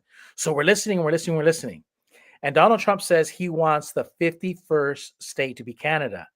Well, I don't know if any of you guys know that in the United States of America, all of the gold and silver guys, if you buy gold or silver coins, 90% of all of the guys in America do not want Canadian or British coins. You know why? Because on the back, Queen Elizabeth is on that thing. Right. So all of the Canadian coins have Queen Elizabeth's face. Why? Because Canada is not a country. Right. So when Donald Trump is saying that about Canada, who's he really jabbing at? Is he jabbing at Trudeau? No. Nope. Donald Trump loves Queen Elizabeth, but she's dead. He doesn't like King Charles. He said so, and he's talked about it, and also his brother with the Jeffrey Epstein thing. So what Jesse and I were saying is, if you pay attention to Donald Trump, he's not attacking Canada. He's really it's like he's really throwing it to the Queen, to the King of England. And before Donald Trump became president, the gold was leaving London to the United States. And I'm telling you guys, that amount of gold does not leave anywhere without military intervention. Yeah. You don't put pallets of gold, pallets without military. Well, so, we got the gold back from the Vatican back in 2020, right? Yeah, but you do it, yeah, but that takes an act of a military president. So what Jesse and I are saying is that this 51st state thing has nothing to really do with Canada. Donald Trump is really jabbing England. You and I think he's talking to Canada, but really it's a jab at the king, because the king owns Canada. Yeah, I think it actually goes above the king too. It goes back to the ruling families as well.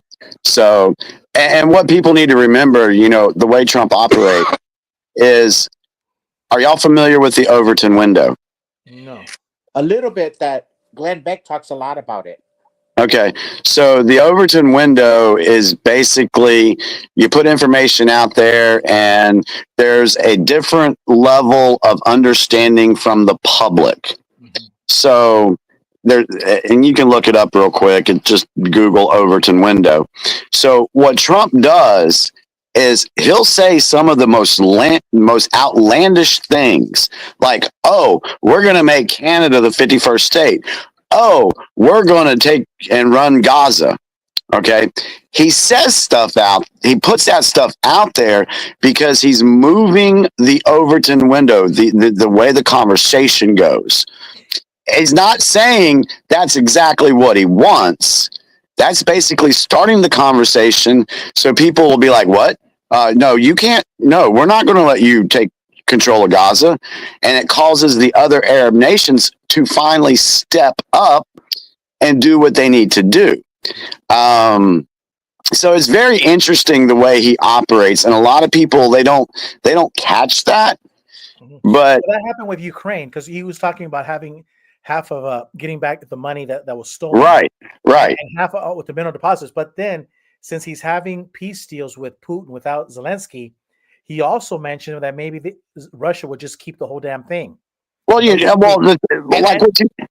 that, I mean, that just it made their heads explode. If you look at the media, their heads would explode. They didn't know what to do. Well, like you just said a second ago, Canada was never really a country because it was just a subsidiary of the British Empire. Mm-hmm. Ukraine is the same way. Ukraine was never recognized as an independent country. You can go back to 1992 on that. Yeah. It's always been a part of Russia. Yeah. So that's why Zelensky's not being involved in these peace negotiations. And also because he's not elected. Yeah. Yeah, all that stuff. Yeah, because there was that overthrow back in 2014, which goes back to Obama and Victoria Nuland, and then if you look at the pardons that Biden gave out, how far back to the pardons go? Back to 2014. Yeah. Coincidence? I don't think so. And this is also not a coincidence. Greenland, because the Dutch, the Netherlands, was it the Netherlands, right? Greenland. That's where the bankers are at. The bankers are over there, in Luxembourg, the Dutch. So Greenland is also an attack on the because they have no military. It's all they have is banking systems. Right. And so that is a shot across the bow. Donald Trump is launching grenades everywhere. Oh yeah, he's launching them at very, very powerful countries, monetarily wise. Mm-hmm. Oh yeah, I mean we are people really have no, and I think it's going to be bigger than what I can even imagine with what I know.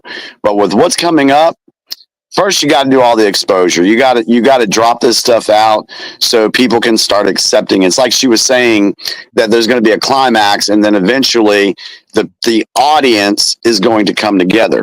The reason I sent this to you guys was because I was hearing you and Jesse talk that, half the people just want to figure out when the next Laker game is or whatever. And I was like, you guys are right on that fact.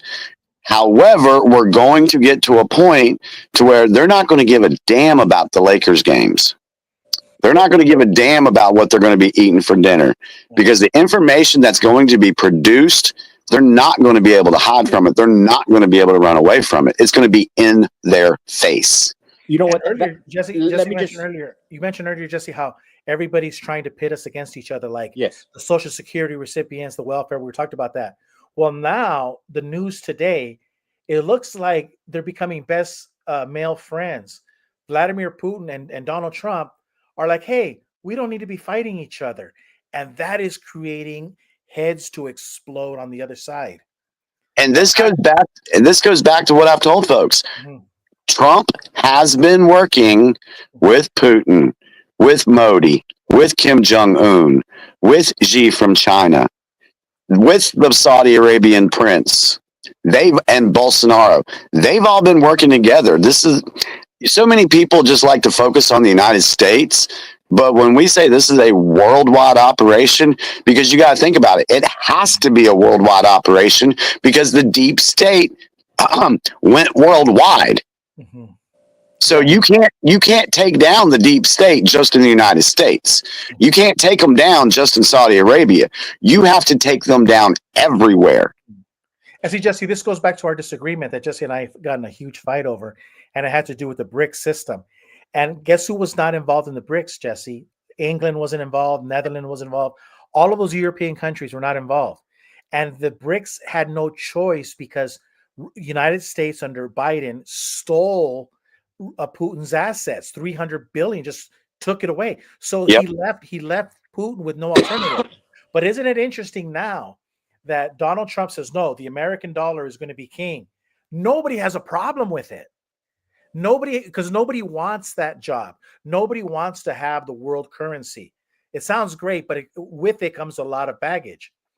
So Putin's not arguing. Xi's not arguing. Nobody's arguing with Donald Trump on keeping the dollar strong. Yeah, and you know what? Under his because it's going to change. It's not going to be the fiat dollar we have in our pockets today. Mm-hmm. It's going to be one that's backed by real valuable assets, gold, silver, oil. It's going to be real. It's going to be tangible. I guess you could describe it as big, hairy balls. It's got to be something real. Because look, we just came out of a gay decade with Barack Obama and Joe Biden and DEI, where the men were not men no more. And, and you know, now we're free. We could be misogynists. We don't have to listen to Mike Brooks no more. We could be, you know, ourselves. But what I was trying to say is that when you study history, like, for instance, Napoleon Bonaparte. When we were kids, we learned about Napoleon Bonaparte. He became emperor of France, and they asked him, how did he become king of France? And he said, I saw the crown laying on the ground, and I picked it up and put it on. And then you see Donald Trump talking about Gaza. When I heard Donald Trump says, we're going to take Gaza, I thought about Napoleon Bonaparte. And then today he texted out about Napoleon Bonaparte. And that's what real men do. Real men have testosterone. You see the crown laying on the ground, you pick it up, you put it on. But before the last 20 years, we haven't had any men in the whole world. Correct. And Jesse, and it goes to his comment here. This one, John Marciano. Ukraine Zelensky does, and a lot of rhinos and Democrats and the European Union don't want the war to end. But here you have a man like Donald Trump, Putin, everybody else. They want it to come to an end. Well, they don't want it to end because that's how they've been funneling all their money. Correct. That's just one way they've been funneling all their money, and they don't want it to be found out. Well, guess what? We got news for them. We have it all. We know what they've done. Now, when you study history, let's go back to the 1940s when we had the Second World War. The men of knowledge came up with this globalist idea, this fiat currency, and the globalist idea of free trade, thinking that that was the recipe how we were going to get rid of the world wars if we had free trade and we had free exchange commerce. When we had nationalism and tariffs, that leads to war. For example, the Weimar Republic and the 1930s Germany. Nationalism became real strong. And so what we're having here is we're having almost a return to the 1930s economy is what they fear. They think that their salvation was free trade and a globalist trade and a global economy, new world order. But it led us to this, what we have today. Yeah. All the problems that we have. Everything that they said about free trade and all, and trying to, it was all smoke and mirrors.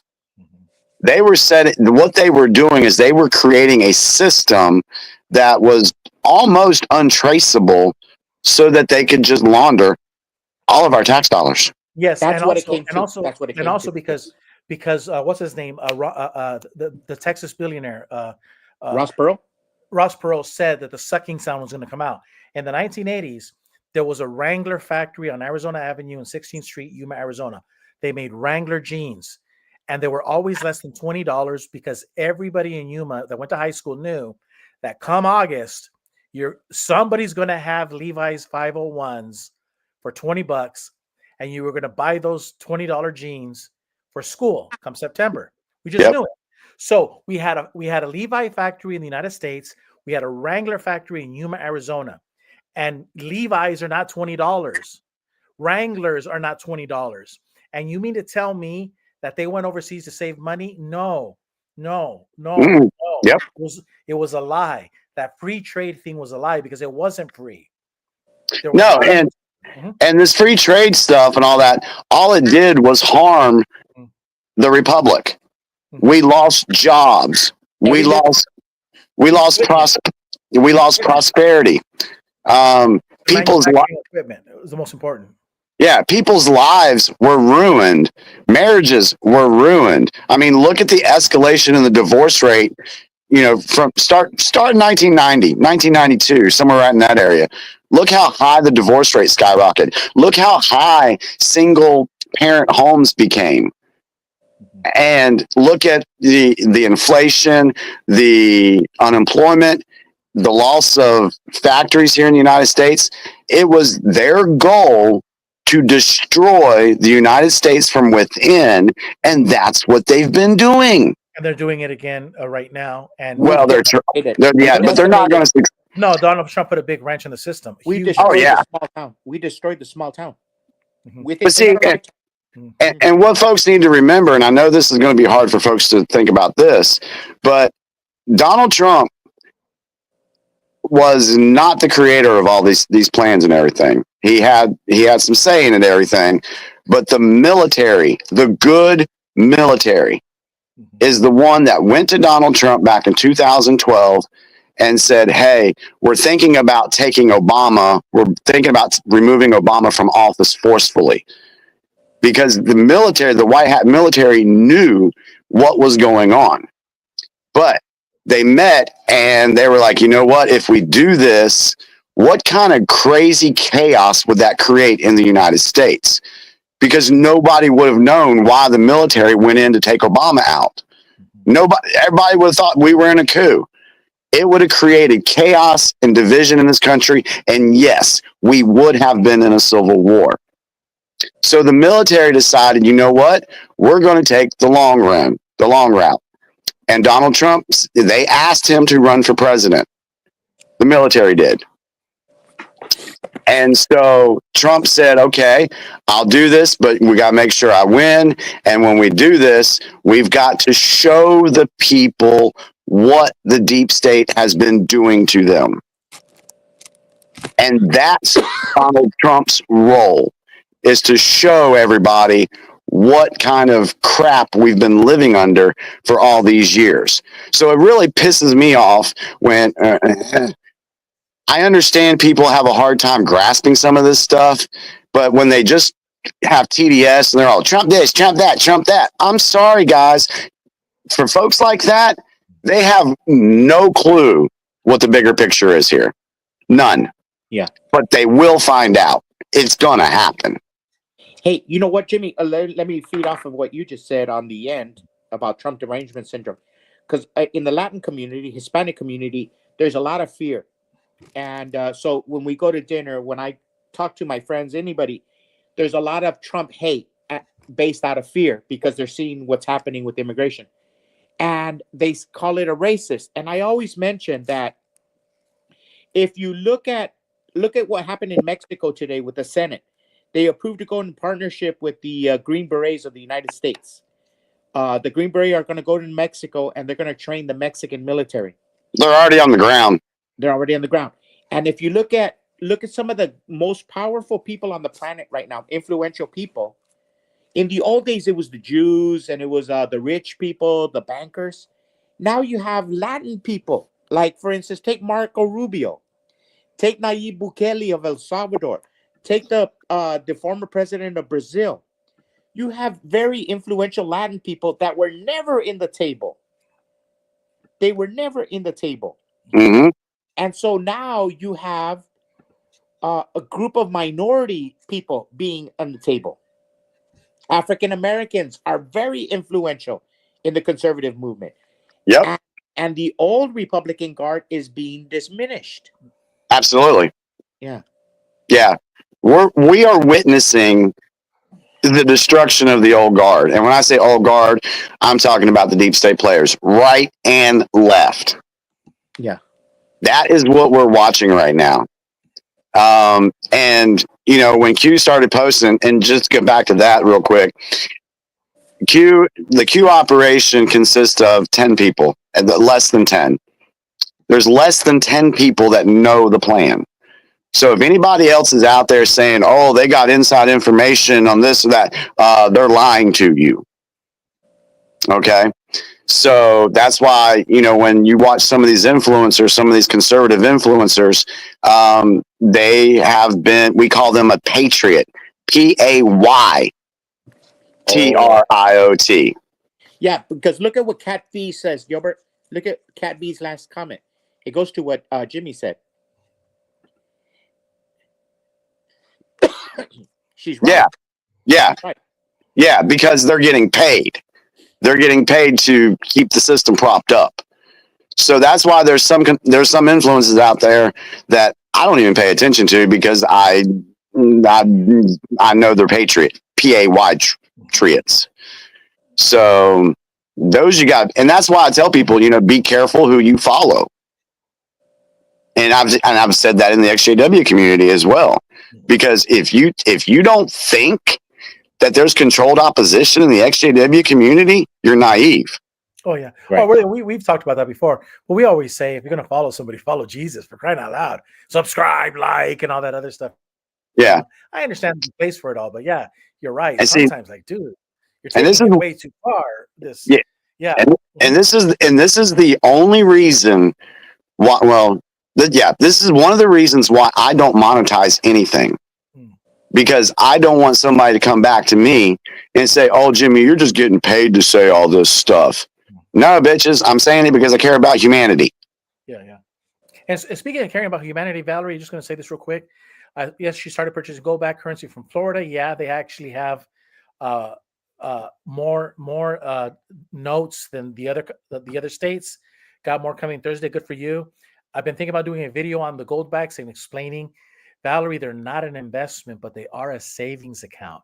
And I wanted to show you the difference between what gold backs, gold bullion, American gold eagles, and American silver eagles.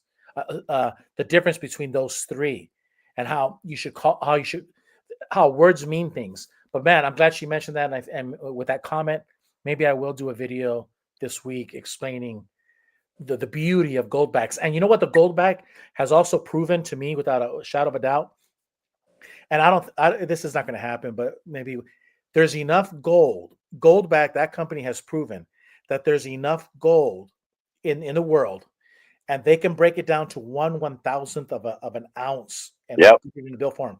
If you just do the simple mathematics and you go and type in on Google how many notes are U.S. notes are in circulation, it'll tell you how many billion pieces of paper are out there.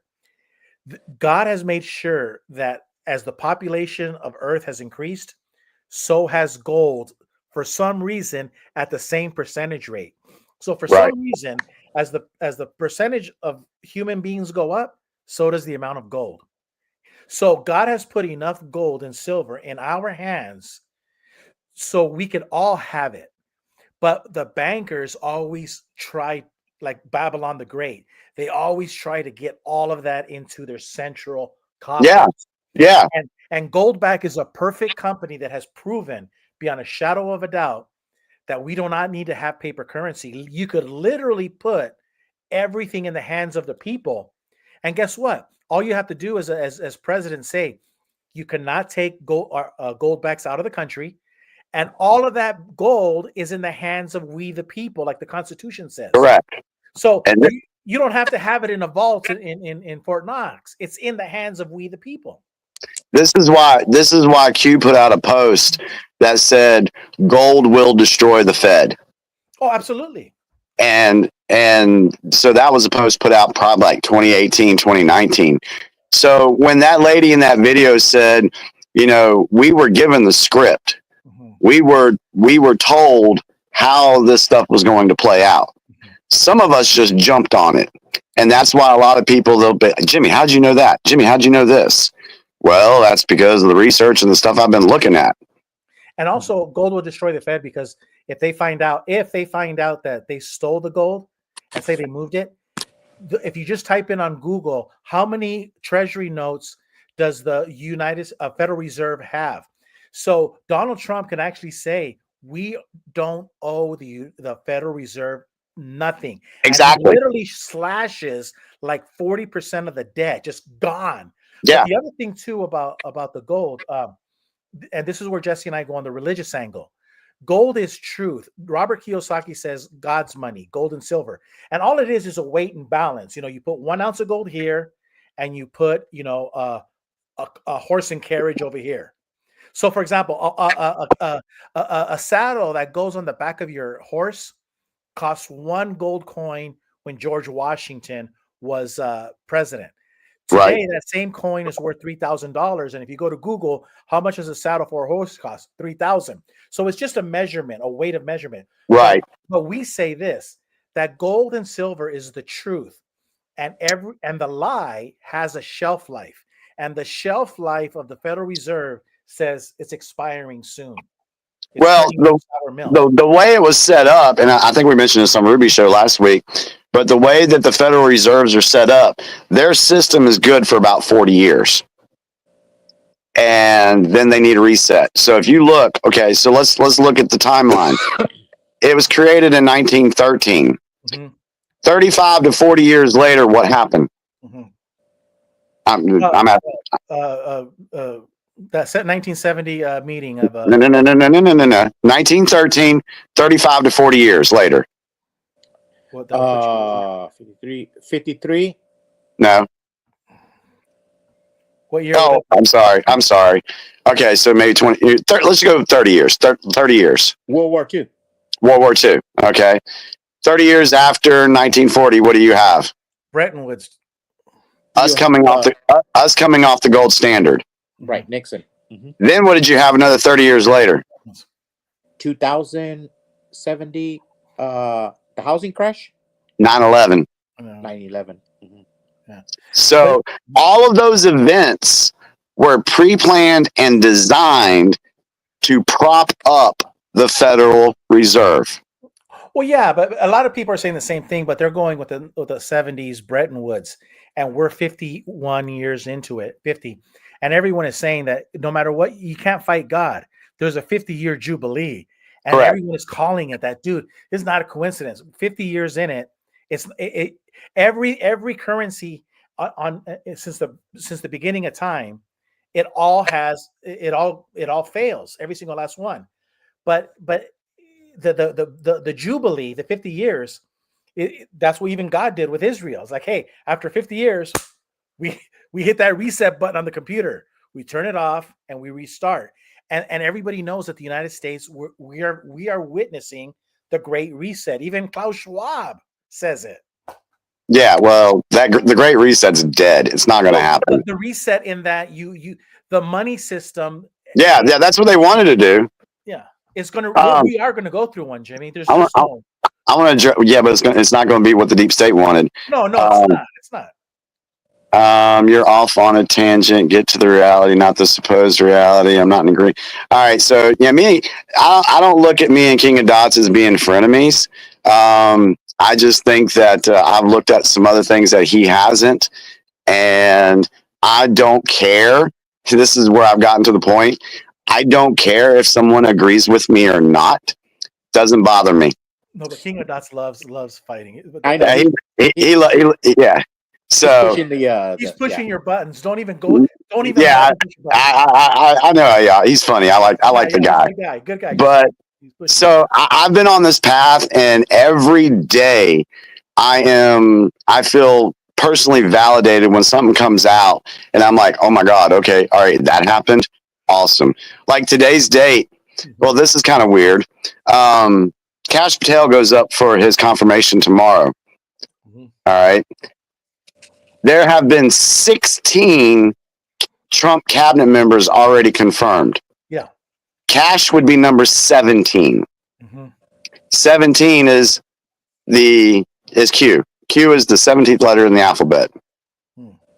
And one of the Q posts that was put out back in 2020, actually February, I can't remember, it was in 2020. It said, Kashat Patel, a name to remember. Well, so we already knew that Kash was going to be in this position. It's just a coincidence that he's going to be number 17. That's just, I don't believe it. I don't believe what you're saying, but what part you don't believe? Hold on. I can't help but thinking about what George Norrie says. There are no such thing as coincidences. That's so funny. Yeah. Yeah.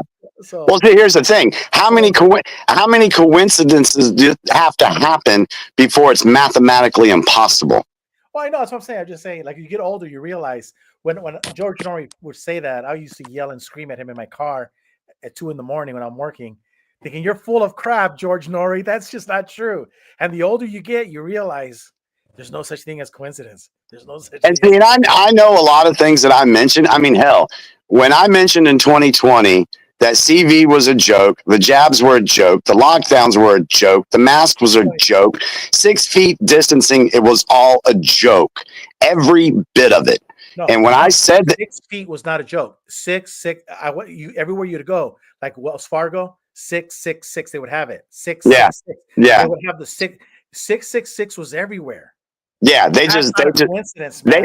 they pulled that number. Yeah, they meticulously pulled that number out of their ass. But were laughing at you.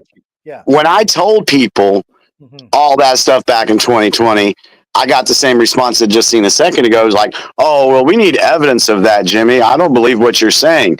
Well, what have we had come out over the last 2-3 years? Everything that I was saying about it came true. So you may not believe some of the things I say right now, but there's a lot more that's going to be revealed to the public. But Jimmy, I went to Wells Fargo and it says 666. 3 sixes. Yeah. And then I go to another Wells Fargo and it says 666. Yeah. See, is it demonic or are they saying, you know what, we're laughing at you and we're playing the devil? Who knows? Yeah. But that's not a coincidence. No, I agree with you. I agree with you on that. And there was a higher up because even Dr. Fauci, if you notice, the people that we think that we could visibly see, we're not really running the things. Because remember, Dr. Fauci said that the masks don't work. Somebody got to him from higher up.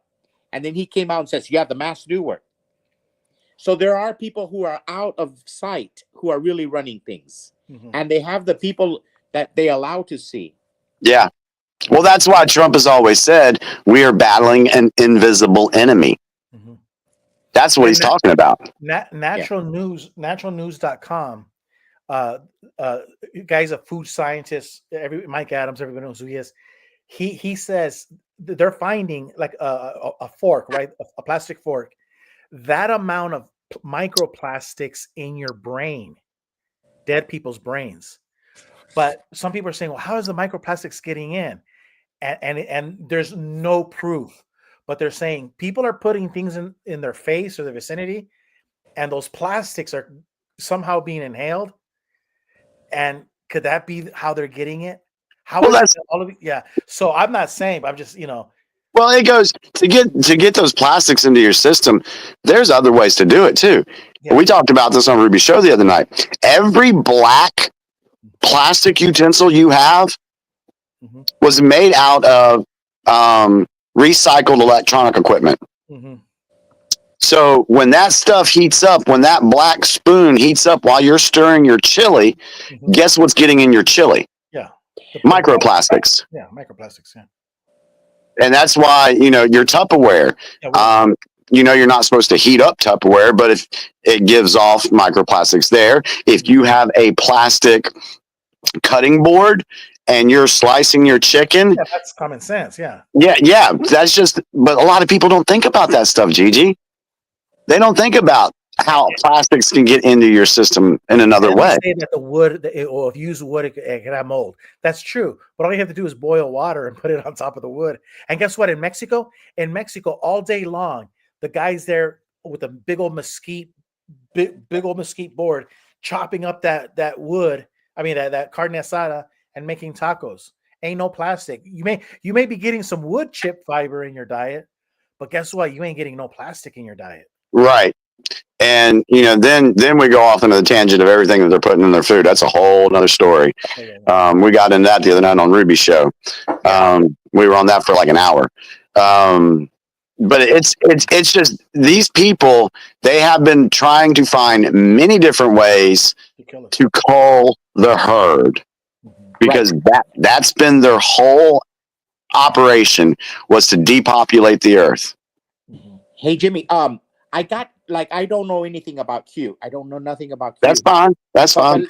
I went through the same conclusions that you say. I'm at identical conclusion, split in image, but through a philosophical romantic study of American history and the Bible. Okay. And so I went through COVID. I went through being a Jehovah's Witness elder, loving my country, loving history, and studying and navigating through it. But I feel like I look over to my right, and I see Q and everything you're saying. It's everything I've been saying. Right. See, that's what I try to tell people too. You don't have to have paid any attention to any of the Q drop. I mean, actually, right now things are becoming so obvious that if people can't see it, I don't know what to tell them. But for folks like, just from my personal experience, when I started having questions back in March 2020, my first question that I had that got me to digging on research was, why is the media always going after Trump? They've never gone after a president like they went after him. That was the first question that I had. So I started doing dives, doing my deep research. Then I found the Q stuff. So for me to get to the knowledge point to where I'm at in less than 5 years is, if it wasn't for Trump and if it wasn't for the Q operation, I probably wouldn't know some of the things I know now. So for me, it helped me get to understand what's going on in the world. Now, some people like yourself, Jesse, didn't need that. And that's wonderful. So, but we are we're in parallel worlds. But Jesse, here's the thing. Place and the same results. I think, who helped us, Jesse? Rush Limbaugh would talk about how you listen to Rush Limbaugh and you're like, oh my God, finally somebody who's saying what I've been thinking all along. Correct. And so what happened? Yeah. So what happened is Donald Trump explained it, and he just referenced Thomas Paine in the book Common Sense. Yep. So this is why there's always an attack on free speech, because when people are speaking common sense, they stop listening to CNN and they'll listen to Joe Rogan, Tim Pool, Alex Jones, or somebody else. They don't want people, because common sense will always prevail. Yep. And we were listening when we were little kids. We were listening to Milton Friedman, Walter Williams. And so we were listening to all these old guys that are probably 20, 30, 40, 50 years older than you guys, than the Q. But it's the same thing. We're just old son of a bitches. Yeah, well, see, that's the thing. There's always been real patriots on the battlefield. There's always been. So you guys were exposed to them. Y'all listened to them. I didn't listen to them. I mean, I was a Jehovah's Witness. I was young. I didn't pay, but you guys did. So that when the elders listening to Rush Limbaugh. That's awesome. That's awesome. But because we were in the Spanish, we had a little bit more leeway. Yeah. Right. So you guys were exposed to a lot of the stuff that was going on back then. And now it's come to fruition to where it's gone mainstream. And that's basically what the Q operation did. It brought all that information that you guys have learned with Rush and Paul Harvey. It's brought all that information out to the public. But listen, Jimmy, let me tell you something. The stuff that we're coming out now in the public, me and Gilbert followed Rush Limbaugh all our lives, 30 years in airwaves. And he was probably the greatest patriot of the late 20th century and the earliest 21st century. I'd agree with that. He never touched what you're touching. He was always in the fight between conservative and liberal, Republican and Democrat, where the world changed right after he died. Now it's globalist and deep state. Rush Limbaugh didn't touch that stuff. That's how fast the world is changing. Oh, yeah. Yeah. Hey, Jesse, so right here, a cat asked this question. I'm going to answer it. My question was, why is the mainstream media speaking the same crap worldwide? Because Elon Musk has shown you that the money that is leaving for condoms in such place never really ends up for the condoms. It actually goes and it gets funneled back to Politico, or it gets funneled to all these other news agencies. And so all of these news agencies are pissed off because the funding is being cut. Do you know? Rush Limbaugh told this in 1988. Do y'all know what dropped last night? No, too much is dropping. Yeah. Yeah. Last night it was dropped. A lady, I saw the video. It was in a congressional hearing or something. And I put it out on my Facebook page, and this should piss everybody off, whether you agree with me or not. But our tax dollars were being used to create CV. COVID. Yeah. All right. Hang on. So our tax dollars were used to create that. Our tax dollars were also used to pay the media to gaslight us to say it was a natural occurring thing. We paid for the whole damn psyop.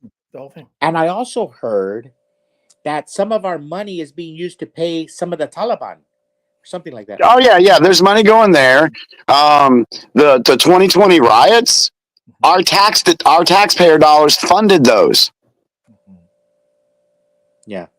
They went to the U.S. aid went to George Soros, and he used our money, our tax dollars against us to burn down our own damn cities. Yeah. And so this is why. Or go ahead. Sorry, I'm getting on a rant, but go ahead, Jesse. No, when we started, Jimmy, we talked about Sapphira and what was that guy's name? Ananias and Sapphira. Ananias and Sapphira, how they gave money for the first century Christian congregation, and they lied about the money. And what we and Gilbert saying is that when you give money for charity, we look at it that it should be sacred. So the money that we give to Washington that comes out of our labor, there's a sacredness that Americans see to it. So the sins of these people who are stealing the Social Security and the things that you enumerated right now are treasonous. It's almost borderline treasonous. It is, dude. It is treasonous. Every American citizen. And here's what's going to happen, in my opinion. You're going to see a lot more corruption come out. You're going to see more than 1% to 2% of the federal government. When the people find out about the money being used on child trafficking, the money being used to pay the media to gaslight us on everything, there's more that's going to come out. And then people are going to start getting pissed. And they're going to reach what we call the precipice. And the precipice, as Q said, people do not have the will to change until they reach the precipice, when they've basically said, I've had enough of this. We're getting there. We're not all the way there yet. And the reason I say we're getting there, because if you look on X, there's so many people out there saying, I want my daggone tax dollars back. Every daggone dime I've ever paid in, I want it back. Then you have people out there calling for justice. These people need to be in jail. These people, if they committed treason, we know what the punishment for treason is. So, like the video said that we played earlier, we just can't go and arrest people and start taking them to military tribunals and have public hangings yet, because we haven't pulled the audience together yet. Once that happens, then you're going to see everything else, because everybody's going to be calling for these people's heads. Yeah. And like Q said, there's going to come a moment in time where they won't even be able to walk down the street. That's what I was going to say. There was a popular vote in the early 2000s, 2020s, and exactly Jimmy Bell's quote right there. There will come a time, and I don't know who said that. It was Rand Paul. Rand Paul did a tweet. I forget the name of the word. I'm looking for it right now on his Twitter. And he used a word where basically it talks about his English is a lot what better Jimmy than just ours. said right there. That quote that Jimmy just said. That there will come a time where these people will not be able to walk on the street. Yep. But there's a word for it that Rand Paul uses, a single word that we lost in our English language, but it describes, and when you look up the definition, it says that it's not retribution or no, that it's a word of shame, like you. Oh, it's kind of like Judas Iscariot. It's kind of like Benedict Arnold. You can't show your face. But he said that lately. Jimmy's saying a quote that Q said about 5, 6, 7 years ago. Yeah, I'd have to look it up to get the exact date, but yeah, somewhere around that time. Because see, here's another thing. Q hasn't posted in over 2 years. So why is the media still talking about it? Why are they asking, who was it they were asking? Was it, oh God, who did they ask on one of the nominees? Was it Cat? No, was it Cash? They asked Cash about it, but it was somebody else they asked. I think it was Tulsi. They asked Tulsi about it. But if it wasn't real and it's just a psyop, then why in the hell are senators in Congress asking people about it? Why do they keep bringing it up? Why do they keep talking about it? You're right. because they know it's legit and they know their asses are in a sling right now and they can't get out of it. It's a beautiful time to be alive, everybody. Yeah. Like Maxine Waters said the other day, what do they have on us? Exactly. Yeah. And that's why we've always said, I mean, the internet, nothing's ever really deleted from the internet. So Hillary Clinton can go out and bleach spit all she wants. But the military, and why do you think Trump created Space Force? Space Force wasn't about Mars and Jupiter and all. No, it was about cyberspace. And that's what Space Force is being used for, to catch all this stuff. And do you really think that it's only been 4 weeks since Trump took office? Do you really think Doge did everything that they've done in 4 weeks? No. They've been working on this stuff for a while. It's just coming out to the public now. Yeah. That's why I've been saying, during that 4 years of Biden's residency, he wasn't the president. Trump was the commander in chief. Commander in chief's in charge of the military.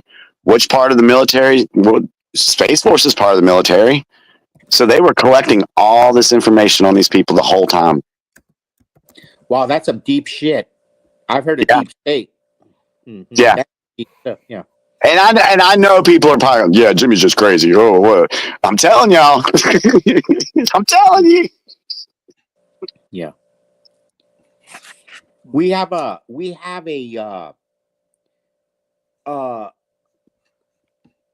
DNA of Saint Thomas. Do what? We have a little bit of Saint Thomas, doubting Thomas. Oh, well, then that's fine. That's fine. That's what's kept us alive through the pandemic and everything, Yeah. I have no problem with people who are skeptical, because I was skeptical. And because I was skeptical, I kept digging so that I wasn't skeptical anymore.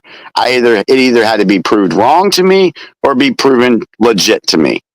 So for me, being skeptical about something is like just staying on the fence. That's just my opinion. And this is the way me and Gilbert see skepticism. We look at it through the Christian point of view. When the disciples and the apostles were walking with Jesus, and John and Peter and them got jealous, and they told Jesus, what about them? Because they were not associated with him. And Jesus said, leave them alone. Right.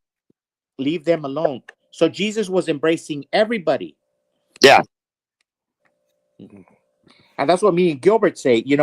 We're all headed toward the same thing. We all fallen victims of this. We've all been, the Federal Reserve and the confiscation of wealth and the taking of people and the injections. We're all the victims of the same. Yes, we are.